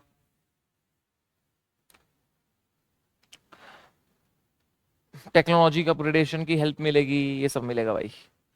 बहुत बढ़िया भाई, बहुत ही बढ़िया भाई। तो कितनी स्कीम देखी भाई, बहुत सारी देखी भाई। टोटल में टोटल कितनी देख ली बताओ, चलो कम ऑन, टोटल में टोटल कितनी देख ली हमने भाई स्कीम। हाँ जी बच्चों, हाँ जी भाई। तो हमने जो स्कीम देखी, एक बार रिवाइज करा देता हूँ आपको फटाफट एकदम, ठीक है। और आधे घंटे में पूरी स्कीम आपने देख ली, बढ़िया, जो ऐड हुई थी। अब चैप्टर 12 देख लो, और अब्बड़ जो यूनिक के बच्चे हैं, आप सिर्फ अब्बड़ सर का लेक्चर देखो, बाकी आपने सब क्लास में पढ़ लियो। लेकिन बाकी बच्चों को चैप्टर 12 भी देखना है मेरा, और अब्बड़ सर का तो देखना ही है। और चैप्टर 13 सुपर फास्ट में 2 घंटे पढ़ा है, वहीं से देख लेना, पूरा करा है वो, उसमें कंप्लीट हो जाएगा, ठीक है। Love you guys. चलिए, तो हमने कौन कौन सी स्कीम देखी देख लेते हैं। सबसे पहले हमने देखा गाइस ये वाली खादी ग्राम उद्योग विकास योजना। कौन सी देखी भाई, खादी ग्राम उद्योग विकास योजना, बराबर, अम्ब्रेला स्कीम, ये हमने देखा दोस्तों, बच्चों प्यारो। यस और नो, देखा कि नहीं देखा, बराबर है ना। तो इसमें हमने देखा कि भाई खादी आर्टिजन को सरकार हेल्प करेगी इसमें, है ना। सो आप को इसमें बेनिफिशियरी बनना पड़ेगा अंडर केवीआईसी, या फिर state Khadi and village industries board के पास में आपको इसमें बेनिफिशियरी बनना पड़ेगा, बराबर। या फिर हमने देखा बहुत जगह आप बेनिफिशियरी बन सकते हो, बहुत सारे और आपने देखे, तो आपको बेनिफिशियरी बनना पड़ेगा वहां पे। एंड खादी से रिलेटेड हम प्रमोट करेंगे इसमें, तो बेसिकली इसमें बहुत ज़्यादा हेल्प मिलेगी आपको ओवरऑल कि भाई आपका प्रोडक्टिविटी बढ़े, इनकम बढ़े, इंफ्रास्ट्रक्चर बढ़े, एम्प्लॉयमेंट अपॉर्चुनिटी बढ़े। आप खादी में काम करते हो तो गवर्नमेंट आपको मशीन देगी, ट्रेनिंग देगी, पैसा देगी, है ना, वर्क प्लेस देगी, ये सब होगा। तो इसके लिए अप्लाई कर सकते हैं कोई भी इंडिविजुअल खादी आर्टिजन या जो भी इंस्टीट्यूशन रजिस्टर्ड है अंडर केवीआईसी यानी Khadi and village industries commission, और state Khadi and village industries board यानी केवीआईबी। 18 से 55 साल आपकी उम्र होनी चाहिए, आधार होना चाहिए, पर फैमिली एक ही बंदे को बेनिफिट मिलेगा। ऑलरेडी बेनिफिट मिलता है तो नहीं मिलेंगे। यूजुअली इसमें प्रेफरेंस देंगे SC ST women, unemployed youth और बीपीएल फैमिलीज को, इसमें जो है ये मिलेगा भाई, तो याद रखना इस चीज को, ठीक है। दूसरा हमने देखा कि प्रमोशन एमएसएमई इन एनईआर सिक्किम, उसमें हमने क्या देखा भाई, उसमें हमने बहुत ही सही तरीके से देखा, अगर मैं बताऊं तो, कि भाई इसमें जितनी भी एमएसएमई काम करती है कहाँ पे, नॉर्दर्न ईस्टर्न रीजन सिक्किम में, तो उनको जो है फाइनेंशियल सपोर्ट मिलता है। कैसे मिलता है, तो यूजुअली पैसा देते हैं इंफ्रास्ट्रक्चर के लिए, जिससे बनती है manufacturing facility, testing lab, packaging unit, R and D, training facilities, fruit species, agriculture, और आपने देखा कि बेम्बू, सेरिकल्चर, इन सब के लिए गवर्नमेंट और स्टेट गवर्नमेंट के ऑर्गेनाइजेशन को, और उससे एमएसएमईज का इंफ्रास्ट्रक्चर बढ़ेगा, टेक्नोलॉजी बढ़ेगी, प्रोडक्टिविटी बढ़ेगी, मार्केट एक्सेस बढ़ेगा। विश्वकर्मा स्कीम आपने देखा जिसमें जितने भी आर्टिजन लोग हैं, ट्रेडिशनल क्राफ्ट पर्सन है, उनको विश्वकर्मा सर्टिफिकेट, आईडी कार्ड मिलेगा, ट्रेनिंग देंगे उनको 5 से 7 दिन की बेसिक, 15 दिन की एडवांस, और उनको 500 रुपए प्रतिदिन का स्टाइपेंड भी मिलेगी, 1000 रुपए का ट्रांसपोर्ट अलाउंस भी मिलेगा, और क्या कहते हैं उनको भाई साहब, टूल इंसेंटिव के लिए 15,000 रुपए मिलेंगे। लोन मिलेगा पहली बार में 1 लाख, दूसरी बार में 2 लाख, टोटल 3 लाख। 5% ही इंटरेस्ट रहेगा, बाकी का गवर्नमेंट देगी सब्सिडी 8% तक की, और कोलेट्रल फ्री लोन होगा। और ये आपने देखा भाइयों, बराबर भाइयों, प्रधानमंत्री विश्वकर्मा स्कीम थी वो। फिर आपने देखा tool room and technical institution, इसमें tooling facility, technical training, skilled man power MSMEs के लिए ये पर्पस था इस स्कीम का। इसमें product development, process development, consultancy, job work, ये सब होगा, और ट्रेनिंग वेनिंग मिलेगी ओवरऑल। ये आपने देखा, मतलब सरकारी बनाएगी टूल रूम टेक्निकल इंस्टीट्यूशन, और इसमें बेनिफिट्स मिलेंगे। बोलो यस और नो, ठीक है, ओके भाइयों, बोलो इजी है कि नहीं, समझ आया? ये वाले तो इजी थे, इसमें तो कोई दिक्कत नहीं है, पक्का। जैसे नॉर्दर्न ईस्टर्न रीजन में हमने बेनिफिट कैसे दिया, हाँ, तो गवर्नमेंट ने पैसा दिया, उससे common testing, packing centre, R and D facility, training centre, ये सब बना, और कोई भी एमएसएमई जाके उसको यूज कर सकती है, ना कि खुद की बिल्डिंग बनाने की जरूरत नहीं है। विश्वकर्मा स्कीम में आपने देखा कैसे बेनिफिट मिलेगा। Tool room and technical institution में आपने देखा कि गवर्नमेंट जो है भाइयों, जो टूल रूम रहेगा उसी की मशीन आप यूज करो, वहीं पे आपको सपोर्ट मिल जाएगा, वहीं पे टेस्टिंग फेस्टिंग की फैसिलिटी मिल जाएगी, ठीक है। वहां पे ट्रेनिंग प्रोग्राम भी होगा, तो बेनिफिट ओवरऑल मिलेगा। स्कूल ड्रॉप से एमटेक सबके लिए ट्रेनिंग प्रोग्राम की एलिजिबिलिटी रहेगी, इजी। एमएसएमई चैंपियन स्कीम में training, guidance, technology support, modernise assistance, waste reduce support, सब मिलेगा, ताकि एमएसएमई जो है बहुत बड़े लेवल पे आगे तक काम कर पाए। तो एमएसएमई चैंपियन स्कीम जो है, इसको बेसिकली हुआ ये था कि फॉर्म किया था, जो ओल्ड स्कीम थी उसको मर्ज कर दिया था 21-22 से लेके 25-26 तक, और इससे इसमें बेसिकली 4 कंपोनेंट थे, जेड, इनोवेशन, लीन, कॉम्पिटिटिव, और आपका डिजिटल जो येट टू बी लॉन्च है। जेड में क्या था, जेड का मतलब था zero defect zero effect. Zero defect मतलब प्रोडक्ट क्वालिटी क्यों, जीरो इफेक्ट मतलब एनवायरनमेंट को हार्म ना हो। तो बेनिफिट्स मिलेगा, वेस्ट कम हो, एनर्जी बचे, प्रोडक्टिविटी बढ़े, यूज अच्छे से हो, नेचुरल रिसोर्स, ग्लोबल कॉम्पिटिटिवनेस हो। तो इसमें सरकार आपको guidance, head holding, technology support, manager support देगी। इनोवेशन में आपने देखा कि भाई सरकार प्रमोट करेगी इनोवेशन, नए आइडियाज, आईपीआर, ये सब। तो इसमें इंक्यूबेशन, डिजाइन, आईपीआर सब कंबाइन हो जाएगा, आइडियाज से बिजनेस बनेगा, गवर्नमेंट जो है बिजनेस को हेल्प करेगी इसमें। कॉम्पिटिटिव लीन में आपका वेस्टेज कम हो, प्रोडक्टिविटी, एफिशिएंसी बढ़े, उस पर फोकस किया जाएगा, ऐसी एनर्जी से वो उस पर फोकस किया जाएगा, है ना, ये आपने देखा। और रैम्प स्कीम में सरकार जो है वो इसको वर्ल्ड बैंक ने सपोर्ट किया है, इसमें एमएसएमई को एक्सेस देंगे मार्केट का, मतलब मार्केट एक्सेस देंगे उनको, हम लोग पैसा भी देंगे और टेक्नोलॉजी भी देंगे, ठीक है। तो ऐसी वाली बात है। तो बेनिफिट्स कैसे मिलेंगे, समझ आया, बोलो हाँ है ना, इजी, डन, पक्का, क्लियर। सो ये चीजें आप भूलना नहीं, अच्छे से याद रखना। Okay guys, overall champion scheme में तो एक्सपर्ट कंसल्टेंसी, गाइडेंस, नई मेथड सिखाएंगे, वो सभी रहेगा पूरा ओवरऑल। ठीक है भाइयों, बढ़िया। तो ये चीजें याद रख लेना। हो गया आपका चैप्टर नंबर 5। 11 अपवर्ड सर का ऐड हो जाएगा इसी लिंक में पीछे, तो वहां से देख लेना। 12 करा देता हूं जो ऐड हुआ है, और 13 आप लोग कहां से देखोगे, सुपर फास्ट। तो 13 में है थोड़े बहुत चेंजेस। जो मेन लेक्चर में तो मैंने इसी से करवाया था, मेन लेक्चर में मैंने मॉड्यूल से ही कराया था 13 चैप्टर, तो पूरा अपडेटेड ही किया है। जितने लोगों ने लेटेस्ट पढ़ा है, जितने लोगों ने लेटेस्ट नहीं पढ़ा है chapter 13, please super fast marathon देख लेना। SBLL सुपर फास्ट डालना, पहले 2 घंटे देख लेना, बाकी के भली मत देखो, चैप्टर 13 तो देख ही लेना। ठीक है, चलो आ जाओ। नेक्स्ट है चैप्टर 12 का क्या एडिशन हुआ है वो देख लेते हैं, और उसके बाद में हो गई तेरी बल्ले बल्ले हो जाएगी बल्ले बल्ले, ताना तुकडुक तुकडुक तुकडुक ताना तुक तुक तुक तुक, राजा मैया यारी ना। चलिए आ जाओ भाई, देख लेते हैं फटाक से। सबसे पहले है आपका इसमें FSSAI। तो FSSAI के लिए इन्होंने ना कुछ चीजें बताई। क्या बताया, आइए जी देख लेते हैं।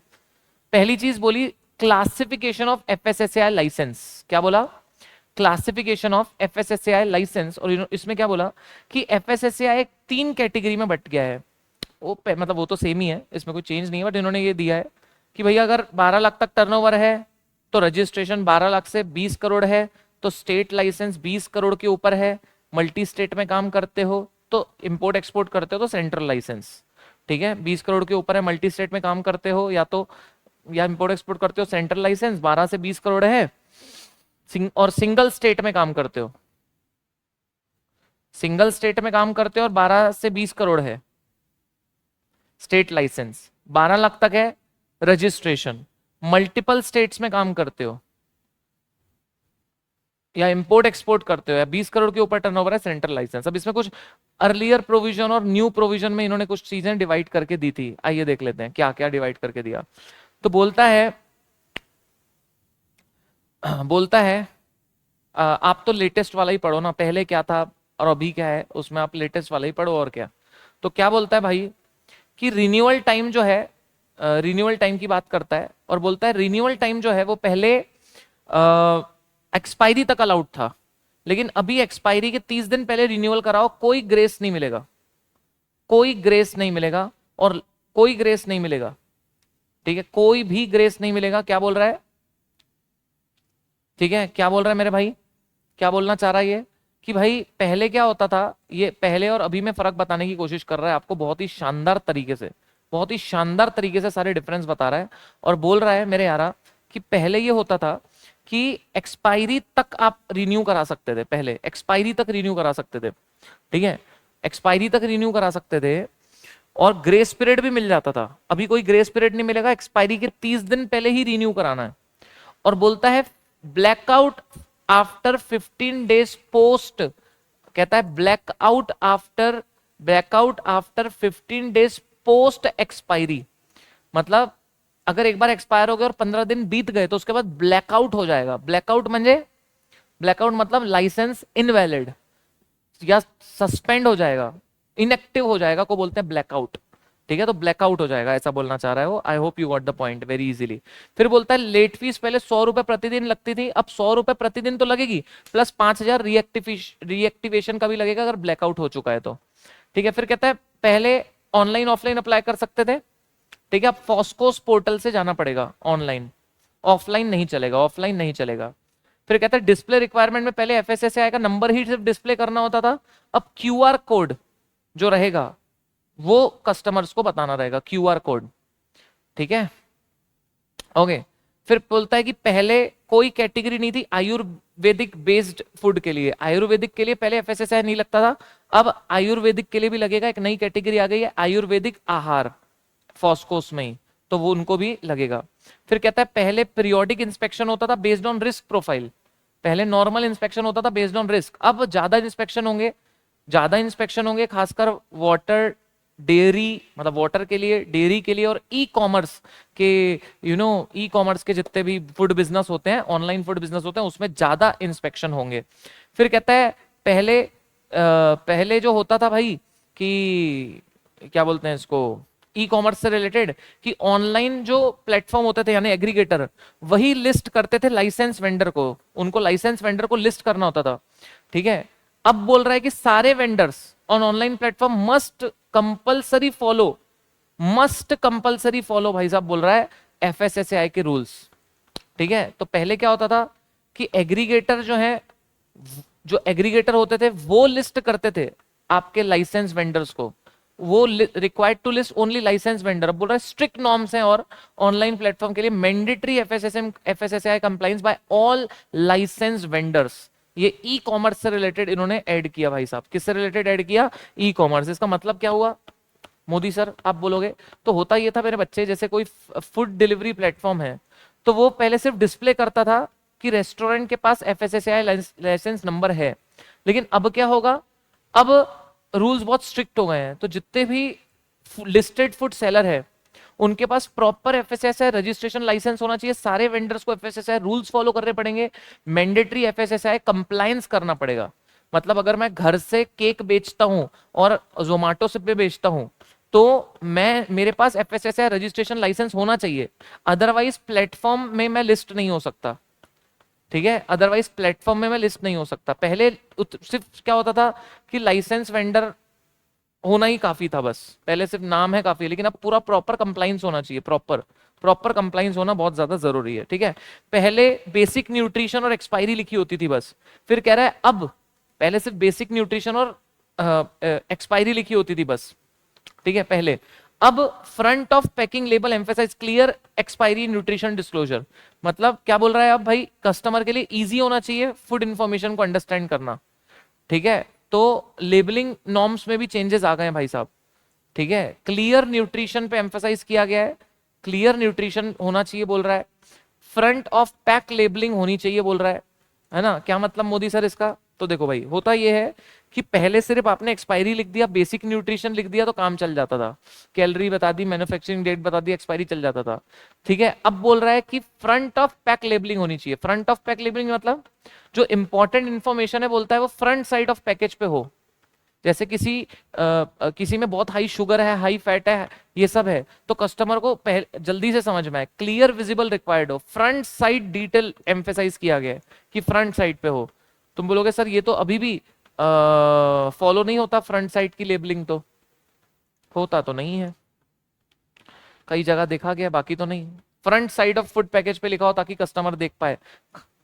खासकर एक्सपायरी और न्यूट्रिशनल डिस्क्लोजर, एक्सपायरी और न्यूट्रिशनल डिस्क्लोजर कह रहा है फ्रंट साइड पे लिखो। क्या बात, क्या बात।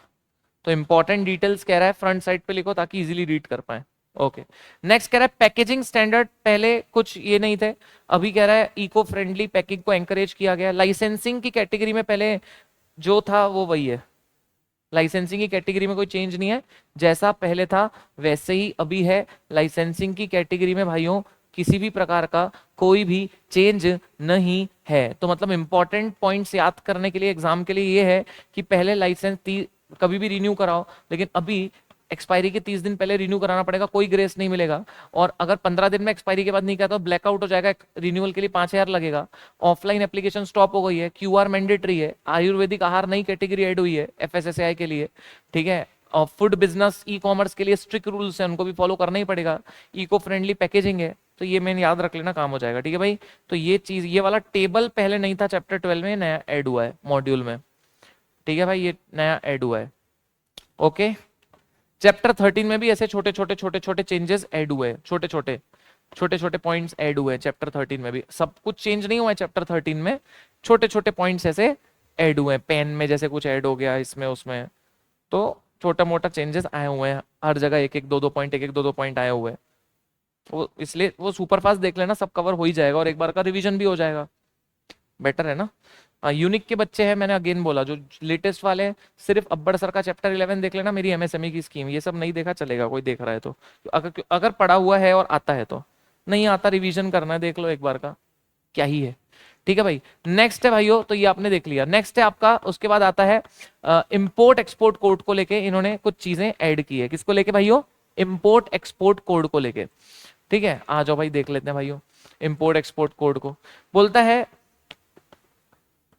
है मेरे यार, मेरे बच्चे, मेरे प्यारे, जो भारत देश में, ठीक है, भारत देश में कहता है कि, भारत देश में कहता है भाई कि इंपोर्ट एक्सपोर्ट कोड है क्या, तो कहता है एक यूनिक आइडेंटिफिकेशन नंबर है इंटरनेशनल ट्रेड ट्रांजैक्शंस के लिए।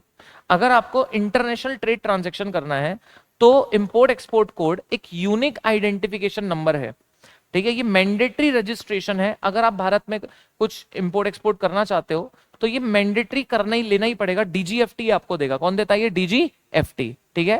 मतलब आपको एक्सपोर्ट करना इंपोर्ट करना ही लगेगा।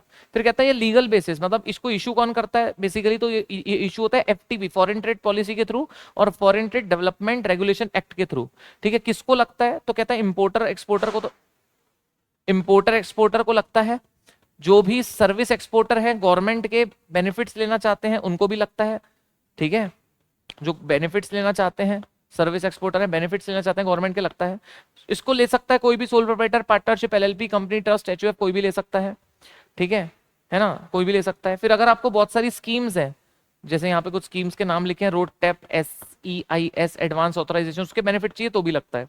फिर कहता है रजिस्ट्रेशन के लिए आपको dgft.gov.in में जाना है, pan, identity proof, business address proof, bank account, DSC, ये सब, DSC या आधार बेस्ड ई ऑथेंटिकेशन होगा। कोई फिजिकल डॉक्यूमेंट नहीं लगते, 1 से 2 दिन में मिल जाएगा। रिन्यूअल कुछ है नहीं, रिन्यूअल रिक्वायर्ड नहीं है। ये वैलिड रहता है लाइफ टाइम तक। कब तक वैलिड रहता है? लाइफ टाइम तक भाई साहब वैलिड रहता है, लाइफ टाइम तक वैलिड रहता है, लाइफ टाइम तक वैलिड रहता है। अब इसमें लेटेस्ट चेंजेस क्या आए हैं? लेटेस्ट चेंजेस इसमें ये आए हैं भाइयों कि इसको डीजीएफटी पोर्टल से ही होगा। अब एप्लीकेशन अब इसकी डीजीएफटी पोर्टल से ही जाएगी। आधार बेस्ड ई ऑथेंटिकेशन होगा, ठीक है, आधार बेस्ड ई ऑथेंटिकेशन होगा। ऑटोमेटिक एपीआई वैलिडेशन होगा, PAN, GST, bank validation automatic हो जाएगा, ठीक है, ओके, है ना। डीएससी रिक्वायरमेंट है वैसे तो, लेकिन अगर आपके पास आधार होल्डर हो तो चलेगा, आधार बेस्ड हो जाएगा आपका काम, ठीक है ना भाई। रियल टाइम मॉडिफिकेशन अवेलेबल होगा, रियल टाइम मॉडिफिकेशन अवेलेबल होगा, ठीक है। अगर आप रूल्स वॉयलेट करते हो तो ऑटोमेटिक सस्पेंशन होगा, एफटीपी के रूल्स वॉयलेट करते हो तो ऑटोमेटिक सस्पेंशन होगा। फिर ये कनेक्टेड होगा SEZ, जीएसटी पोर्टल, इन सब पोर्टल से कनेक्टेड होगा, है ना। CG gate portal, GST portal, SEZ portal से कनेक्टेड होगा। अच्छा, इसमें एक अच्छी चीज ऐड की गई है कि अगर आपने 1 साल यूज नहीं किया तो ऑटो डीएक्टिवेशन हो जाएगा, ऑटो डीएक्टिवेशन हो जाएगा। अगर आपने इसको 1 साल यूज नहीं किया फिर आपको रिएक्टिव कराना पड़ेगा, फिर आपको रिएक्टिव कराना पड़ेगा, फिर आपको रिएक्टिव कराना पड़ेगा। तो यही मेन बात है, याद रखना है जो आप लोगों को। सो बिजनेस को ये इंश्योर करना है कि टाइमली वो रजिस्टर कराएं, उनकी सारी डिटेल्स मैच करें, ठीक है, रेगुलर वो मॉनिटरी करें, डीजीएफटी पोर्टल को compliance alert, scheme benefit check करते रहें, है ना। कोई चेंज है तो वो क्विकली इन्फॉर्म करें, कोई चेंज है तो क्विकली इन्फॉर्म करें। तो ये एक छोटा सा पॉइंट ऐड हुआ है, ठीक है भाई। अच्छा, इसको याद रखना है, इंपोर्ट एक्सपोर्ट कोड को एनुअली अपडेट, एनुअली ये करना पड़ता है, क्या बोलते हैं, क्या बोलते हैं रे इसको, एक अच्छा सा शब्द है, याद नहीं आ रहा, यहाँ अटक गया है। एनुअली ये करना पड़ता है, अपडेट, है ना, अपडेट करना पड़ता है एनुअली, ताकि वो डीएक्टिवेट ना हो जाए। एनुअली अपडेट करना पड़ता है, वो चैप्टर 13 में हमने इंपोर्ट एक्सपोर्ट जहाँ पढ़े ना वहाँ पे वो लिखा हुआ है।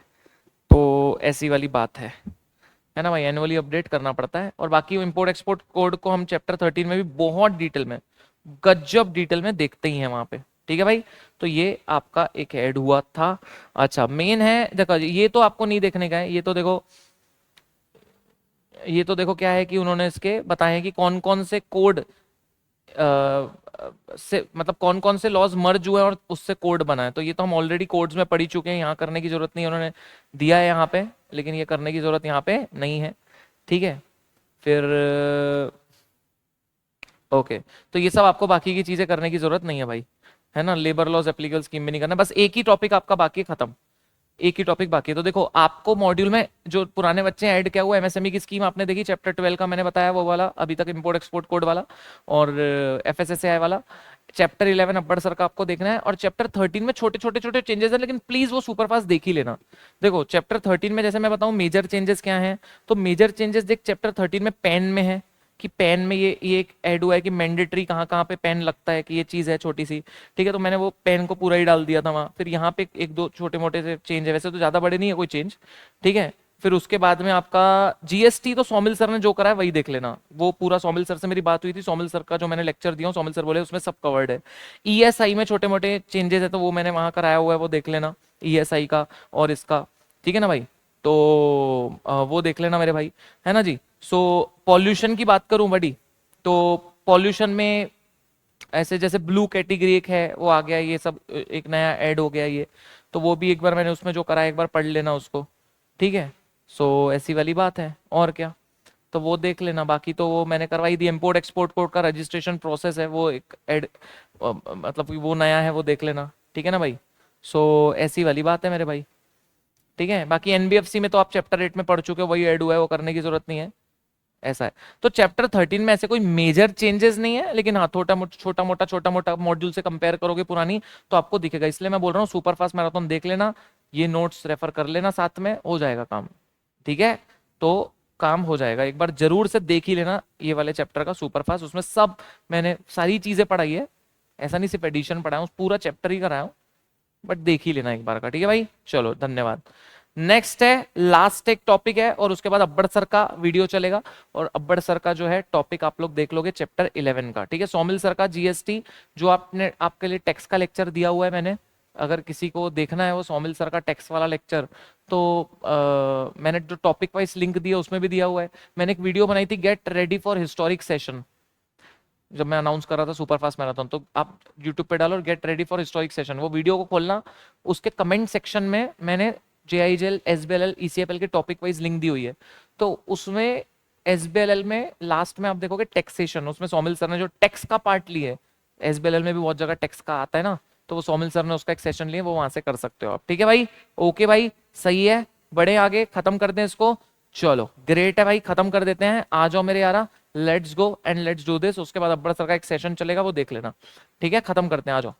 नेक्स्ट है trade licence for Indian online business, ठीक है, ये नया ऐड हुआ है, क्या नाम दिया इसको, trade licence, trade licence for Indian online business, ठीक है, trade licence for Indian online business, ठीक है, trade licence for Indian online business. क्या मतलब है भाइयों इसका, मतलब जब आप कोई ऑनलाइन बिजनेस करते हो घर से ऑफिस से कहीं से भी, तो आपको एक ट्रेड लाइसेंस तो भी लगेगा। तो ट्रेड लाइसेंस एक परमिशन है जो लोकल म्युनिसिपल अथॉरिटी देगी आपको बिजनेस रन करने के लिए ऑनलाइन, ठीक है। तो ऑनलाइन बिजनेस में आपके कस्टमर ऑनलाइन है, आपका पेमेंट डिजिटल है, बिजनेस आप कहीं से भी कर सकते हो, ठीक है। तो ट्रेड लाइसेंस लगेगा, क्यों लगेगा, क्योंकि ये भी शॉप एक्ट में आता है, ये भी शॉप एक्ट में आता है, इनका कहना है कि ये भी शॉप एक्ट में आता है। तो कोई तो आपकी प्लेस है ही ना जहां से आप काम कर रहे हो, कोई तो प्लेस है ही ना जहां से काम कर रहे हो, तो बोला कि भाई लगेगा, कस्टमर ऑनलाइन है भले ही, पेमेंट भले ही डिजिटल है आपका, बिजनेस तो हो रहा है ना कई जगह से, तो आपको ट्रेड लाइसेंस लगेगा, क्योंकि शॉप एंड एस्टेब्लिशमेंट एक्ट में शॉप को भी लगता है, वो ऑफिस को लगता है, कमर्शियल एस्टेब्लिशमेंट को लगता है, तो ऑनलाइन बिजनेस को भी लगता है, उन्होंने कहा उसको ऑनलाइन बिजनेस को भी लगता है, ऑनलाइन बिजनेस को भी लगता है। मतलब अगर मैं कपड़े इंस्टाग्राम से बेचता हूँ, अमेजोन से बेचता हूँ, भली घर से, मेरा बिजनेस ऑनलाइन है लेकिन मेरा घर तो यूज हो रहा है ना एज अ कमर्शियल एक्टिविटी, तो मेरे को ट्रेड लाइसेंस लगेगा, बस बात खत्म। पहले होम बेस्ड बिजनेस को इग्नोर कर देते थे, होम बेस्ड बिजनेस को, लेकिन अब उसको कमर्शियल एक्टिविटी माना गया है। पहले डॉक्यूमेंट में बेसिक आईडी प्रूफ से काम हो जाता था, अब आधार पैन बैंक सब लगेगा। पहले लाइसेंस की वैलिडिटी 1 से 3 साल होती थी, अब मोस्टली स्टैंडर्डाइज 1 साल कर देंगे उसको, और बाद में रिन्यू कराओ, ठीक है। रिन्यू की बात करें तो पहले मैनुअल होता था वो, अब स्टैंडर्डाइज हो चुका है, और ऑटो रिमाइंडर भी आ जाएगा रिन्यूअल का।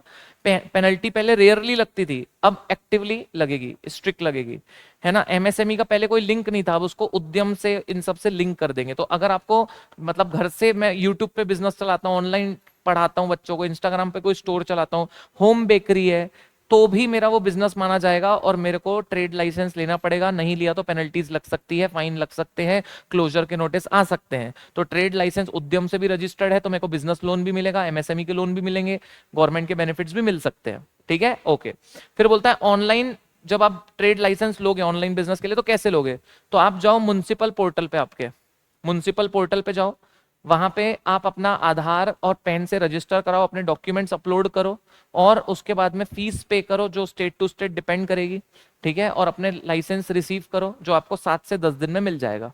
लाइसेंस रिसीव करो जो 7 से 10 दिन में मिल जाएगा। सो ट्रेड लाइसेंस का इंपॉर्टेंस क्या है कि इससे आपको एमएसएमई के बेनिफिट्स मिलेंगे, है ना। इससे आपको एमएसएमई के बेनिफिट्स मिलेंगे, इससे आप बिजनेस ऑपरेट कर पाओगे। ये बैंकिंग के लिए जरूरी है, बैंकिंग पेमेंट के लिए जरूरी है, ठीक है। करंट अकाउंट खोलना है, पेमेंट गेटवे के लिए जरूरी है, जीएसटी रजिस्ट्रेशन के लिए जरूरी है, एफएसएसएआई रजिस्ट्रेशन के लिए जरूरी है। और इससे आपको पेनल्टी नहीं लगेगी, इससे आपको लीगल एक्शन नहीं होगा, क्लोजर नहीं होगा। तो ये सब फायदे हैं ट्रेड लाइसेंस लेने के, तो ये आपको लेना पड़ेगा। धन्यवाद बच्चों, ठीक है। तो यही एडिशन थे और कुछ एडिशन नहीं थे, घबराओ मत। एसबीएलएल में हो गया, इतना ही था। एमएसएमई की कुछ स्कीम थी, चैप्टर 12 के एडिशन करा दिए और 11 के अब्बर सर करा देंगे। 13 में जो छुट्टुर पुटुर हैं, मैं बोल रहा हूँ सुपर फास्ट ही देख लोगे तो काम हो जाएगा उससे, है ना। तो वही देख लेना बढ़िया से। हो गया भाई, ये शीट बाकी आपको मिल जाएगी। अब्बर सर का सेशन चलेगा। बस मैं यही बोलना चाहता हूँ, आप लोग पास होने वाले हो, क्लेम दिस, ठीक है भाई। आप लोग पास होने वाले हो, पास होने वाले हो, पास होने वाले हो, पास होने वाले हो, पास होने वाले हो। आप लोग पास होने वाले हो जब रिजल्ट आएगा 25 अगस्त 2026, तब आपके रिजल्ट में पास लिखा होगा और आप पास हो जाओगे। अच्छे से पढ़ाई करो, wish you all the best. भगवान जी करे आपको पूरे ब्रह्मांड का लक मिल जाए और आप जो पढ़ रहे हो वही एग्जाम में आए। मेरी तरफ से बहुत सारी ब्लेसिंग्स, बहुत सारी विशेष, मेरी तरफ से इतनी दुआएं आप सभी को कि भाई आप पक्का पास हो जाओ और अच्छी अच्छी न्यूज सुनाओ। अच्छे से मेहनत करो बच्चों, लास्ट का समय बहुत टफ टाइम जाता है, रोना आता है, तकलीफ होती है, बहुत दर्द होता है और ऐसा लगता है मैं कर रहा हूं, याद आएगा कि नहीं आएगा, मैं पढ़ रहा हूं, मुझे भगवान सब पता तो एग्जाम में लिख तो पाऊंगा ना। सब होगा, सब होगा। मेहनत करते जा बंदिया, सब अच्छा होगा तेरे साथ, तू देख सब अच्छा होगा। Believe me,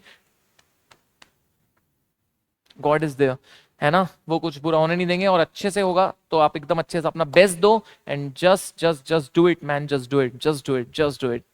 love you guys, मिलते हैं। Thank you so much, bye bye, टाटा, टेक केयर, अपना ध्यान रखो और हम लोग अभी जूम मीटिंग में मिलते रहेंगे, ठीक है बच्चे। Love you people. कोई भी डाउट हो तो कमेंट में डालना और हाँ हाँ हाँ हाँ कमेंट में बताना सब समझ में आया ना, ठीक है। कोई डाउट हो कुछ हो तो कमेंट में जरूर बताना एंड जरूर से कमेंट करके बताइएगा, है ना। कमेंट तो करते ही हैं हम, मेरे सेशन में तो करते ही हो ना आप लोग, ठीक है। चलिए मिलते हैं, love you people, bye bye. हाँ जी, सो देखो यार, चैप्टर नंबर 11 ऑफ एसबीआईएल के अंदर छोटे मोटे कुछ चेंजेस हैं, वो जरा जल्दी से देख लेते हैं। सबसे पहले यार देखो, ये दिया हुआ है स्टेप डाउन सब्सिडरी की बात करी हुई है। स्टेप डाउन सब्सिडरी क्या होती है, let's have a clarity. Company A है, कंपनी ए इंडियन कंपनी है दोस्तों, ठीक है ना। कंपनी ए जो है वो कौन है बेटा, आपका इंडियन कंपनी है, ठीक है। हाँ सर, ठीक है सर, कोई दिक्कत वाली बात नहीं है। एक मिनट, ये क्या हुआ है, हाँ ये चल नहीं रहा है, अब चल रहा है, शायद से स्क्रीन अटक गई थी। अब देखो, हाँ अब आ रही है, चलो। सो कंपनी ए है दोस्तों, ठीक है। कंपनी ए इंडियन कंपनी है और कंपनी ए ने कोई फॉरेन कंपनी बी के अंदर अपना कंट्रोल है ना। बी कहाँ की है दोस्तों, बी बाहर की कंपनी है। बी कहाँ है बेटे, आपके बाहर कंपनी है, फॉरेन कंपनी है दोस्तों बी। और वो फॉरेन कंपनी जो बी है, उसने लेट से कंट्रोल लिया है सी के ऊपर। तो सी हमारी क्या हो गई, स्टेप डाउन सब्सिडरी। सी हमारी क्या हो गई बेटे, स्टेप डाउन सब्सिडरी हो गई। क्यों सी में हमारी स्टेप डाउन सब्सिडरी है, क्योंकि ये हमारी सब्सिडरी है। तो सब्सिडरी को हम स्टेप डाउन सब्सिडरी बोलते हैं, लेकिन कब, जब हमारी जो सब्सिडरी है, फॉरेन कंपनी है, ये जो फॉरेन कंपनी है दोस्तों, इसका कंट्रोल होना चाहिए सी के ऊपर, तभी हम लोग बोलेंगे कंट्रोल, मतलब मेजोरिटी इन्वेस्टमेंट होना चाहिए। फिर बोला है ये जो सी है ना, ये लिमिटेड लाइबिलिटी ही होनी चाहिए, मतलब ये कंपनी ही होनी चाहिए, लिमिटेड लाइबिलिटी के फॉर्म में होनी चाहिए, अनलिमिटेड लाइबिलिटी वाली कंपनी नहीं होनी चाहिए। करेक्ट है, हाँ। तो लिमिटेड क्या बोला गया है दोस्तों, it shall have limited liability where the foreign entity's core activity is not in a strategic sector. अगर ये जो सी है, ये वहां पे स्ट्रेटेजिक सेक्टर में नहीं है। स्ट्रेटेजिक सेक्टर का मतलब होता है डिफेंस हो गया, देन उसके बाद दोस्तों स्ट्रेटेजिक सेक्टर का मतलब आप बोल सकते हो एनर्जी सेक्टर हो गया, नेचुरल रिसोर्सेज सेक्टर हो गया, ये स्ट्रेटेजिक सेक्टर है। तो अगर सी जो है वो स्ट्रेटेजिक सेक्टर में नहीं है, तो सी हमेशा क्या होनी चाहिए बेटे, आपका लिमिटेड लाइबिलिटी कंपनी होनी चाहिए। ऐसा क्यों, तो आरबीआई, हमारी आरबीआई चाहती है कि यार आपने जिसमें इन्वेस्ट किया और वो कंपनी किसी और कंपनी में इन्वेस्ट करना चाहती है, तो हम चाहते हैं कि वो लिमिटेड लाइबिलिटी वाली कंपनी हो, ताकि ट्रांसपेरेंसी बनी रहे, वो पार्टनरशिप फर्म वगैरह ना हो, है ना, वो अनलिमिटेड वाला स्ट्रक्चर ना हो, ठीक है। और इसका लॉजिक यही है, हमने जिस कंपनी में पैसा डाला है और वो कंपनी आगे जिसमें पैसा डाल रही है वो लिमिटेड लाइबिलिटी होगी, तो ट्रांसपेरेंसी बनी रहेगी। ये पहला है। फिर एक लाइन ऐड करिए, क्या ऐड करिए दोस्तों, ये सेकेंड अगर हम लोग बात करें, तो कोई अगर पीआरआई है जिसको राइट इश्यू में शेयर्स मिलते हैं, तो वो अपना राइट रिनाउंस करना चाहता है। रिनाउंस का मतलब क्या होता है बेटे, अपना अधिकार किसी और को देना चाहता है, फिर वो पीआरआई हो या पीआरओआई हो, दोनों को भी वो अपना क्या दे सकता है बेटे, ये दे सकता है, राइट दे सकता है दोस्तों, ठीक है ना। तो यहाँ पे क्या बोला गया है दोस्तों, वन लाइन क्या ऐड करिए दोस्तों, बहुत सिंपल सी चीज ऐड करिए कि जैसे मेरे को राइट इशू मिला, ठीक है ना, मुझे राइट इशू मिला, अब मैं इस राइट इशू को दोस्तों लेट से रिनाउंस करना चाहता हूँ, किसी और को देना चाहता हूँ, तो वो राइट इशू मैं पीआरआई को भी दे सकता हूँ, पीआरओआई को भी दे सकता हूँ, पर्सन रेसिडेंट आउटसाइड इंडिया को भी दे सकता हूँ। जैसे मैं रिलायंस का शेयर होल्डर हूँ और मुझे अपना राइट रिनाउंस करना है राइट इशू का, तो मैं पीआरओआई के फेवर में, मतलब बाहर वाले के फेवर में भी मैं राइट रिनाउंस कर सकता हूँ। फिर तीसरा एक प्रोहिबिशन ये डाला है कि जब आप स्टार्टअप में ओडीआई करोगे, किसमें ओडीआई करोगे बेटे, स्टार्टअप में ओडीआई करोगे, मतलब हमारी हमारी कंपनी जो है वो कोई किसी बाहर की स्टार्टअप में पैसा डाल रही है, तो लोन लेके मत करना। मतलब लेट्स से इंडियन कंपनी है, इंडियन कंपनी इंडिया के बाहर स्टार्टअप को खरीद रही है, तो लोन लेके मत खरीदना, सिंपल बात है, अपना खुद का पैसा यूज करो। So prohibit that ODI in startup, है ना, shall not be made out of the fund borrowed from others. तो बोरोड फंड से स्टार्टअप नहीं करना है, अपने ओन फंड से क्या करना है बेटे, स्टार्टअप करना है, ठीक है ना, बोरो करके। स्टार्टअप रिस्की है, हम नहीं चाहते भैया आप ये करो, क्या बोलते हैं, बोरो करके ये करो दोस्तों, स्टार्टअप में पैसा डालो। फिर बोला प्राइसिंग गाइडलाइंस, है ना, ये एडिशन है। प्राइसिंग गाइडलाइंस की अगर हम लोग बात करें, तो जब भी हमारा बंदा ओडीआई करता है, ओडीआई मतलब बाहर इन्वेस्टमेंट हो रही है, तो ऑथोराइज डीलर ने इंश्योर करना है कि जब वो बाहर के शेयर्स खरीद रहा है, तो वो शेयर्स आर्म्स लेंथ प्राइस पे होना चाहिए। वो शेयर्स क्या होना चाहिए, आर्म्स लेंथ प्राइस पे होना चाहिए। आर्म्स लेंथ प्राइस का मतलब क्या हो गया बेटे, आर्म्स लेंथ प्राइस, देखो यार, मैंने बाहर की कंपनी के शेयर्स खरीदने हैं, उस बाहर की कंपनी के शेयर्स का वैल्यूएशन है समझो 5 बिलियन, और मैंने उसको दिया 10 बिलियन, तो डबल वैल्यू का दे दिया। हम नहीं चाहते हमारे डॉलर, वैसे अभी मोदी जी ने बोला है भैया डॉलर को संभाल के रखो, तो हम नहीं चाहते कि आप बाहर की कंपनी के शेयर ज्यादा प्राइस में खरीदो। तो आप जब भी खरीदोगे, अथोराइज डीलर का ये है, क्या है बेटे, रिस्पॉन्सिबिलिटी है कि प्राइस कैसी होनी चाहिए बेटे, आपका प्राइस गाइडलाइंस फॉलो करना है। तो अथोराइज डीलर ने इंश्योर करना है कि रूल 16 कंप्लाइंस, और रूल 16 किसके बारे में बात करता है, आर्म्स लेंथ प्राइस के बारे में बात करता है। They shall be guided by their board approved policy, which may inter alia provide for taking into consideration the valuation as per the internationally accepted pricing methodology। और उसका वैल्यूएशन भी कैसे करना, वैल्यूएशन करना इंटरनेशनल एक्सेप्टेड वैल्यूएशन मेथड के through आपने क्या करना है बेटा, इन्वेस्टमेंट करना है दोस्तों। AD bank shall put in a place a board approved policy within 2 months from the date of this direction। ठीक है ना, बोर्ड ने क्या बनानी है बेटा, आपका पॉलिसी बना देनी है, कितने महीने के अंदर, 2 महीने के अंदर। किस चीज की 2 महीने के अंदर पॉलिसी की, भैया हमने जो भी शेयर्स खरीदे हैं, अथोराइज डीलर ने इंश्योर किया है कि वो प्राइसिंग जो है वो ओवर वैल्यूड नहीं है, वो फेयर प्राइस है, ना ही ओवर वैल्यूड है ना ही अंडर वैल्यूड है, फेयर प्राइस है दोस्तों। सच पॉलिसी में प्रोवाइड सिनेरियो, अच्छा ये board approved policy within 2 month from the date of this direction, जैसे आरबीआई ने डायरेक्शन दिया, आपने 2 महीने में डायरेक्शन को मानना है। सच पॉलिसी में प्रोवाइड सिनेरियो वेयर वैल्यूएशन में नॉट बी इंसिस्टेड। हाँ, इस पॉलिसी में ये भी बताया जा सकता है कि कब कब आपको वैल्यूएशन की जरूरत नहीं है ना, जैसे कि दो सिचुएशन ऐसी है जहां पे वैल्यूएशन करने की जरूरत नहीं है। जब आपको मर्जर एंड अमलगमेशन में शेयर्स मिलते हैं, बाहर की कंपनी इंडिया में मर्ज हो गई समझो, या हमारी कंपनी बाहर मर्ज हो गई, तो वो लोग हमको शेयर्स देंगे, मर्जर अमलगमेशन में हमको शेयर्स मिलेंगे, लिक्विडेशन में शेयर्स मिलेंगे, तो वो स्कीम ऑलरेडी कोर्ट ने अप्रूव कर दी है। तो जो स्कीम कोर्ट ने अप्रूव कर दी है, तो प्राइसिंग देख के अप्रूव किया होगा, तो आपको अलग से ये वैल्यूएशन सर्टिफिकेट नहीं लगेगा। दूसरा, अगर कंपनी स्टॉक एक्सचेंज पे लिस्टेड है, तो वैल्यूएशन लेने की जरूरत नहीं है, वैल्यूएशन करने की जरूरत नहीं है दोस्तों। देन उसके बाद बोला रिपोर्टिंग रिक्वायरमेंट। रिपोर्टिंग रिक्वायरमेंट में हमने पढ़ा था कि यार जिसने ओडीआई करी है, उसने अपना क्या देना है बेटा, एनुअल परफॉर्मेंस रिपोर्ट देना है एनुअली, है ना। क्या फाइल करना है बेटे, एनुअल परफॉर्मेंस रिपोर्ट क्या करना है, फाइल करते हुए चलना है। तो देखो, जिसने ओडीआई की है, मतलब हमारे बंदे ने बाहर ओडीआई किया है, ओवरसीज डायरेक्ट इन्वेस्टमेंट किया है, हमारे बंदे ने बाहर ओडीआई करी है, तो इसको क्या करना पड़ेगा बेटे, अपना एनुअल परफॉर्मेंस रिपोर्ट देना पड़ेगा आरबीआई को, है ना। एनुअल परफॉर्मेंस रिपोर्ट आपको आरबीआई को देना पड़ेगा। तो annual performance report shall be based on audited financial statement, मतलब आपने बाहर इन्वेस्ट किया, ठीक है, तो आपके फाइनेंशियल स्टेटमेंट में वो दिखेगा, तो वो ऑडिटेड फाइनेंशियल स्टेटमेंट होना चाहिए। तो एपीआर जो भी आप दोगे, it is based on audited financial statement. Unaudited financial statement से आपको एपीआर नहीं देना है। दूसरा, provided that where PRI does not have control in foreign entity and the law of host country or host jurisdiction do not provide for mandatory auditing of books of account, the APR may be submitted based on unaudited financial statement। अच्छा, आपने बाहर की company में passive investment करी है, control नहीं किया आपने, कंट्रोल नहीं लिया है, तो भले अनऑडिटेड फाइनेंशियल स्टेटमेंट के हिसाब से भी आप अगर एपीआर दोगे तो भी चलेगा। जैसे सुनना बेटा, मैंने क्या किया ना, मैंने गूगल में पैसा डाला, ठीक है, मेरी कंपनी में गूगल में पैसा डाला, और गूगल का कंट्रोल नहीं लिया है, पैसिव होल्डिंग है ना, तो मैं अनऑडिटेड फाइनेंशियल स्टेटमेंट के हिसाब से भी मैं अपना क्या बता सकता हूँ, एपीआर दे सकता हूँ। एपीआर मतलब समझ रहे हो, एनुअल परफॉर्मेंस रिपोर्ट, मैंने कितना पैसा बाहर डाला और कितना पैसा मैंने बाहर डाला, उसकी वजह से कितना रिटर्न मेरे को आया है ना, तो ये मुझे बताना पड़ेगा।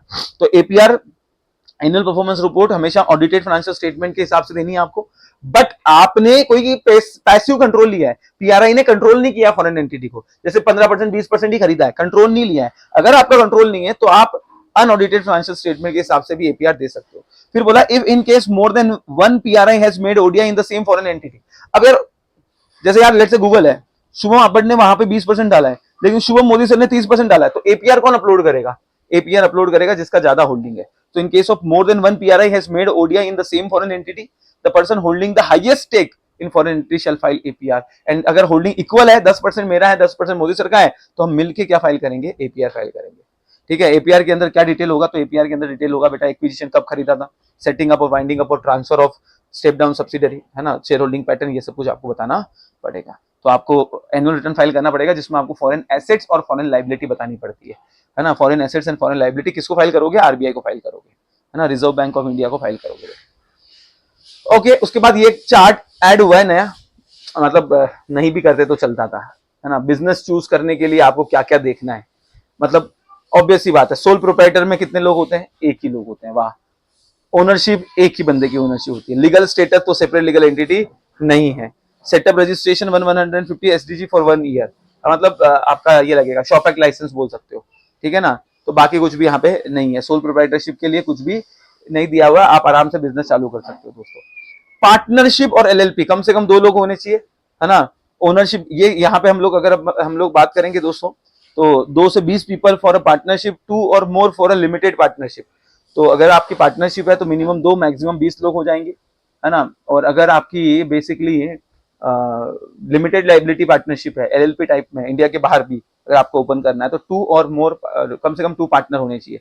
ये भी सेपरेट लीगल एंटिटी नहीं है, और 150 एसडीजी में 1 ईयर के लिए लाइसेंस लेना पड़ेगा। फिर बोला एलएलपी, लिमिटेड लाइबिलिटी पार्टनरशिप, है ना। तो यहाँ पे पार्टनरशिप ऑफ लिमिटेड पार्टनरशिप बोला है, एलएलपी नहीं बोला है, सॉरी। तो 2 से लेके 20 कम से कम 2 होने चाहिए लिमिटेड पार्टनरशिप में दोस्तों। उसके बाद बोला गया नेक्स्ट वन इज व्हाट बेटा, आपका एलएलपी। अगर आप एलएलपी ओपन कर रहे हो दोस्तों इंडिया के बाहर, तो एलएलपी की लाइबिलिटी कैसी होती है? लिमिटेड होती है। पार्टनर की लाइबिलिटी कैसी होती है? लिमिटेड होती है। कम से कम कितने पार्टनर होंगे? 2 या 2 से ज्यादा। सेपरेट लीगल एंटिटी है, हाँ सेपरेट कंपनी भी सेपरेट लीगल एंटिटी है, उसमें भी अलग अलग टाइप की एंटिटी कर सकते हो। Separate legal entity from owner, मतलब ये तो कोई ये वाली बात ही नहीं है। फिर बोला है दोस्तों registration online with ACRA including company name search and filing company incorporation and tax number, ठीक है ना। मतलब यहाँ पे हम लोग जो बात कर रहे हैं वो दोस्तों किसकी बात कर रहे हैं बेटा, है ना, यहाँ पे सिंगापुर की बात कर रहे हैं दोस्तों, ठीक है ना। सिंगापुर, ये सिंगापुर कंटेक्स्ट में बात किए थे, ठीक है ना। ये गाइडलाइन जो दिया है ना, ये किसका दिया है? सिंगापुर कंटेक्स्ट का दिया है बेटा। फिर बोला है एसीआरए रजिस्ट्रेशन प्रोसेस, ये भी सिंगापुर का दिया है दोस्तों, है ना। ये इधर लिखना भूल गए, ये सिंगापुर का है। ये नहीं भी देते तो चलता है, जैसे इंडिया का वैसे ये सिर्फ एक ही चेंज है, पार्टनरशिप में 2 या 20, हमारे यहाँ पे ज्यादा लोग होते हैं। फिर बोला सिंगापुर में अगर आपको एसीआरए के पास रजिस्टर होना है, एसीआरए मतलब accounting and corporate regulatory body authority, account लिख लेना वहां पे, accounting and corporate regulatory authority के पास अगर आपको क्या करना है बेटा, नेम सर्च करना है। जैसे इंडिया में एमसीए है, इंडिया में एमसीए, वहां पे क्या है बेटा, आपका accounting and corporate regulatory body है। एंड आपको company incorporation and tax number, आपको जीएसटी वगैरह वहां से आप ले सकते हो। तो प्राइवेट लिमिटेड कंपनी अगर है, ठीक है, तो सेपरेट लीगल एंटिटी होती है, प्रॉपर्टी खरीद सकती है, लिमिटेड लाइबिलिटी होती है, कॉर्पोरेट टैक्स कितना है 17%, परपेचुअल सक्सेशन है। प्राइवेट कंपनी में अगर आप मतलब वहां पे सिंगापुर में प्राइवेट कंपनी खोलना चाहते हो आप, तो खोल सकते हो, कोई प्रॉब्लम नहीं है। सिंगापुर में आप प्राइवेट कंपनी खोल सकते हो बेटे, टैक्स देना पड़ेगा 17%, सेपरेट लीगल एंटिटी है, लिमिटेड लाइबिलिटी है, परपेचुअल सक्सेशन है। Exempted private company, exempted private company का मतलब होता है कि भैया अगर आप कहीं पे स्पेसिफिकली पैसा डालोगे, है ना, तो उसको आपको बहुत चीजों से एग्जम्पशन मिल जाएगा। एग्जम्पशन मतलब है तो प्राइवेट कंपनी, लेकिन उसमें सिर्फ मैक्सिमम 20 लोग ही है, 20 शेयर होल्डर ही है, नो कॉर्पोरेट शेयर होल्डर, कोई कंपनी उसके अंदर शेयर होल्डर नहीं है, तो आपको एग्जम्प्टेड प्राइवेट कंपनी वहां पे बोलते हैं। मतलब आपको रिलैक्सेशन दिया जाएगा, आपको मैक्सिमम 20 ही लोग होने चाहिए। पहली बात तो आपकी कंपनी में कोई कॉर्पोरेट, कोई कंपनी आपके इसमें शेयर होल्डर नहीं होनी चाहिए, तो काफी कंप्लाइंसेस आपको काफी सिंगापुर में कम देते हैं। फिर public company limited by shares अगर आप ओपन करना चाहते हो वहां पे, तो can raise capital from public, public से फंड रेज कर सकता है, आईपीओ वगैरह लेके आ सकते हैं। ये लार्ज बिजनेस के लिए सुटेबल है। No limit on number of shareholder, और लिस्टेड होते हैं, ये कंपनी लिस्टेड होती है। Public company limited by guarantee, normally NGO section 8 companies होती है, ठीक है, suitable for NGO, no shareholder, member guarantee, है ना, मेंबर गारंटी लाइबिलिटी होती है। Profit reinvested into organisation. फिर फॉरेन सब्सिडरी कंपनी, मतलब आप क्या कर सकते हो, सिंगापुर वाले क्या बोलते हैं मालूम, फॉरेन सब्सिडरी मतलब क्या दोस्तों, मतलब जैसे इंडिया की कोई सिंगापुर में सब्सिडरी है, तो वो तो हमारी फॉरेन सब्सिडरी हो गई, उसका सिंगापुर उसको इंडिपेंडेंट बॉडी मांगता है, तो इंडिपेंडेंट लीगल बॉडी मानता है। ग्रेटर ऑपरेशनल फ्लेक्सिबिलिटी है, subject to Singapore law and tax को फॉलो करना पड़ेगा। फॉरेन सब्सिडरी कंपनी समझी, मतलब मेरी कोई सिंगापुर में सब्सिडरी कंपनी है, उसको बोलेंगे फॉरेन सब्सिडरी कंपनी, तो मैं वहां पे फॉरेन में अपनी सब्सिडरी ओपन कर सकता हूँ, बट सिंगापुर के लॉ बोलते हैं आप सेपरेट लीगल एंटिटी हो, आप लीगल इंडिपेंडेंट बॉडी हो। बोली फॉरेन ब्रांच भी आप डाल सकते हो वहां पे, easier to set up a branch, और सेपरेट लीगल एंटिटी नहीं है क्योंकि आप और ब्रांच तो सेम ही है।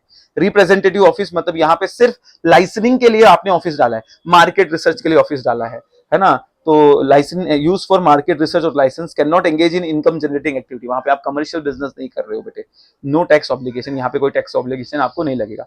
फिर बोला है वर्क जुरी compensation insurance coverage requirement in Singapore, है ना। सिंगापुर में इंश्योरेंस लॉ जो है वो क्या बोलते हैं कि भाई वर्क इंजरी, कोई इंजरी हो जाए, किसी डिसेबिलिटी हो जाए, किसी की डेथ हो जाए, तो आपको कॉम्पेंसेशन देना पड़ेगा। तो मैंडेटरी कवरेज की बोला गया है। मैनुअल वर्कर है ना, सैलरी लेवल पे लोग हैं तो इंश्योरेंस लेना पड़ेगा, है ना। एम्प्लॉयर लाइबल अंडर, एम्प्लॉयर मतलब ओनर को इंश्योरेंस देना पड़ेगा।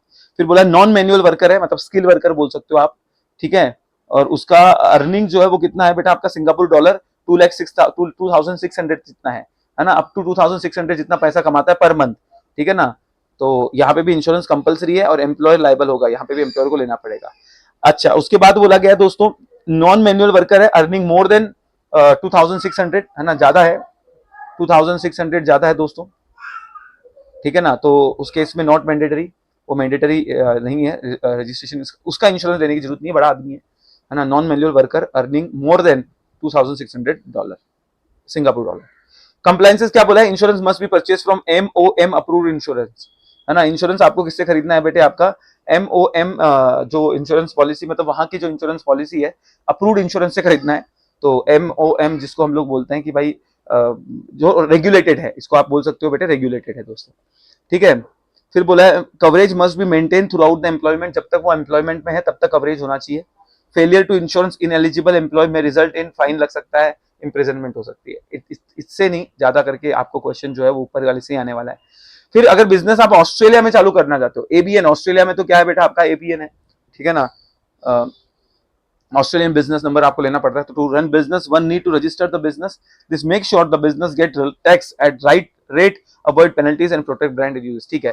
Following are the steps in brief to setting a business in Australia, अगर आपको ऑस्ट्रेलिया में बिजनेस आपको सेटअप करना है तो सबसे पहले आपको ABN नंबर लेना पड़ेगा, जैसे हमारे यहाँ पे सिन नंबर है, कॉर्पोरेट आइडेंटिफिकेशन नंबर, वहां पे ऑस्ट्रेलियन बिजनेस नंबर आपको लेना पड़ेगा जो 11 डिजिट का है, ठीक है। और ये कौन देगा आपको, ऑस्ट्रेलियन बिजनेस रजिस्ट्रार, है ना, अथॉरिटी देगा। फिर बिजनेस नेम रजिस्ट्रेशन आपको करना पड़ेगा, जैसे इंडिया में भी हम लोग क्या करते हैं ट्रेडमार्क वगैरह करते हैं, तो आपको वहां पे अपने यहाँ पे क्या करना पड़ेगा बेटे, बिजनेस नेम रजिस्ट्रेशन करना पड़ेगा।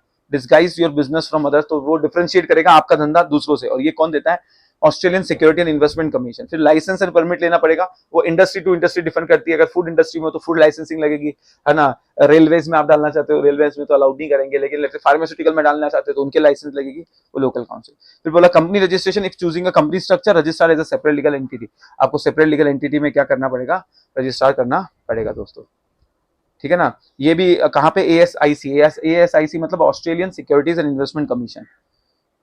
फिर ट्रेडमार्क प्रोटेक्शन आपको लेना पड़ेगा, IP Australia, intellectual property Australia आपको क्या दे देगी बेटा, ट्रेडमार्क दे देगी। तो दिस इज दी एडिशन बोल लो या शॉर्ट में अमेंडमेंट बोल लो, ठीक है ना।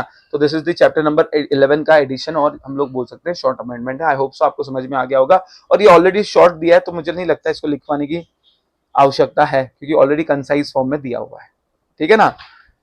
फिर भी अगर आप चाहो तो मैं इसको शॉर्ट में लिखवा देता हूँ, लिख लो चलो, शॉर्ट में मैं आपको, आप चाहो तो आपको मैं शॉर्ट में लिखवा देता हूँ बेटे, ठीक है ना। पहला लिखो, स्टेप डाउन सब्सिडरी का मतलब लिख लो बेटा, ठीक है ना। स्टेप डाउन सब्सिडरी का मतलब क्या होता है,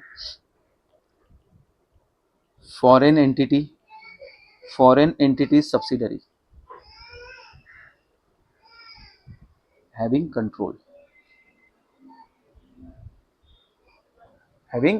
ये पहली चीज होगी, ठीक है ना दोस्तों। उसके बाद बोला डेफिनेशन SDS दे दिया, उसके बाद बोला गया दोस्तों कि आपको SDS shall be in the form of limited liability, वो लिमिटेड लाइबिलिटी के ही फॉर्म में होनी चाहिए, except engage in strategic sector, except what बेटा आपका, engage in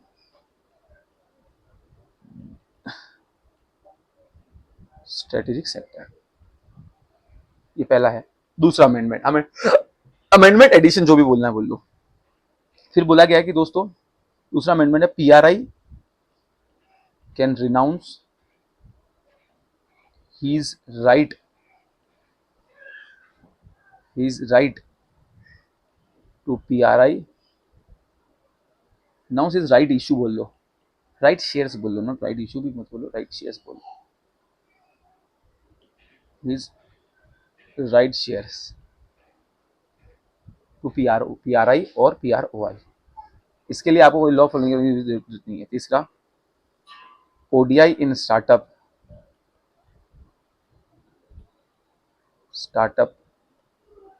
must be from owned fund and not from borrowed fund। ठीक है ना। चलिए, चौथा पॉइंट हो गया। पांचवा पॉइंट लिख लीजिएगा, प्राइसिंग ODI का जो भी आप इन्वेस्टमेंट करोगे, ODI must be on arm's length price. Arm's length price, ALP मतलब arm's length price, which is insure by authorise dealer bank, है ना। वो कौन इंश्योर करेगा? अथोराइज डीलर बैंक इंश्योर करेगा। हाउएवर वैल्यूएशन में नॉट बी नेसेसरी। कब valuation की जरूरत नहीं है? अगर वो shares, if shares are listed, shares या तो लिस्टेड है और shares acquired through merger and amalgamation and demerger. ठीक है, ये चार हो गए। डन है दोस्तों। ठीक है, इसको लिख लेना पॉज करके, मैं यहीं लिख देता हूँ वापस। पांचवा पॉइंट, है ना। सो PRI shall file average annual performance report. APR मतलब एनुअल परफॉर्मेंस रिपोर्ट। ठीक है, PRI shall file annual performance report to RBI। However, if multiple investor, अगर मल्टीपल लोगों ने इन्वेस्ट किया तो कौन फाइल करेगा? जिसके पास हाईएस्ट है। If multiple investor invested in same foreign entity,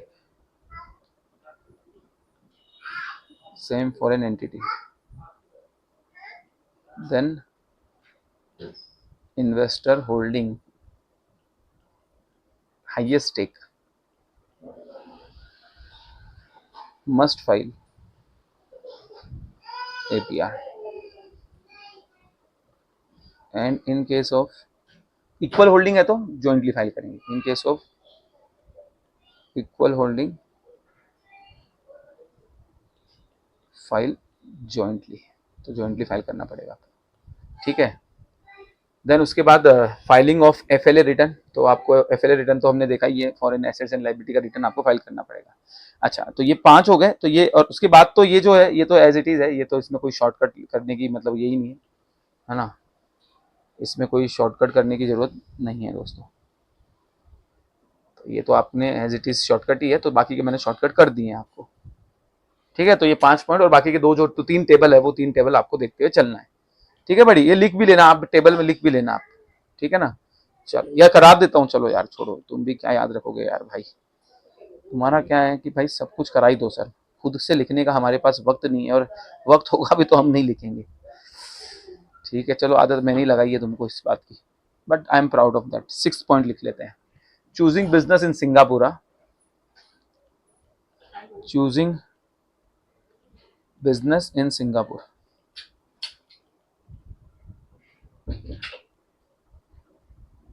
ठीक है, तो उसमें अलग अलग टाइप है। Sole proprietorship,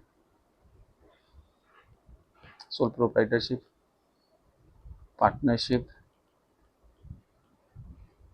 LLP and company. ठीक है ना। Single owner, no separate legal entity, SLE लिखा हूँ, no separate legal entity. SLE मतलब नो सेपरेट लीगल एंटिटी दोस्तों। ठीक है ना। Partnership, minimum 2 and maximum 20। ठीक है ना, कम से कम 2, ज़्यादा से ज़्यादा 20। Company separate legal LLP is also separate legal entity, separate legal entity, यहाँ पे नो सेपरेट लीगल एंटिटी है ना, सेपरेट लीगल एंटिटी नहीं है दोस्तों। ठीक है, company separate legal entity suitable for large business, suitable for large business. छठा अमेंडमेंट हो गया, एडिशन हो गया। सातवां सातवां है ना, सातवां दिया हुआ। एक मिनट रुकना बेटे, एक मिनट रुकना, जस्ट मेरे को एक फोन आ रहा है, एक मिनट रुकना। हेलो,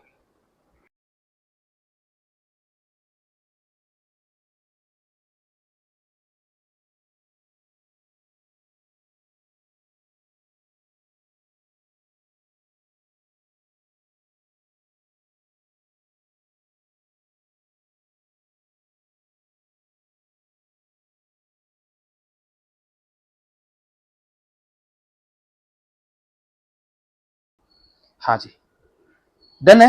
ये टेबल आप लिख लोगे, अभी खुद से थोड़ा सा समरी कर लोगे, ठीक है ना, ये वाला आप समरी आप कर लेना बेटे। चलो दैट्स इट बेटा, इतना ही एडिशन था, ज्यादा नहीं था, 20-25 मिनट का ही था। Thank you so much, see you दोस्तों, bye bye, take care, good night, sweet dream. जय हिंद, जय जवान, जय किसान।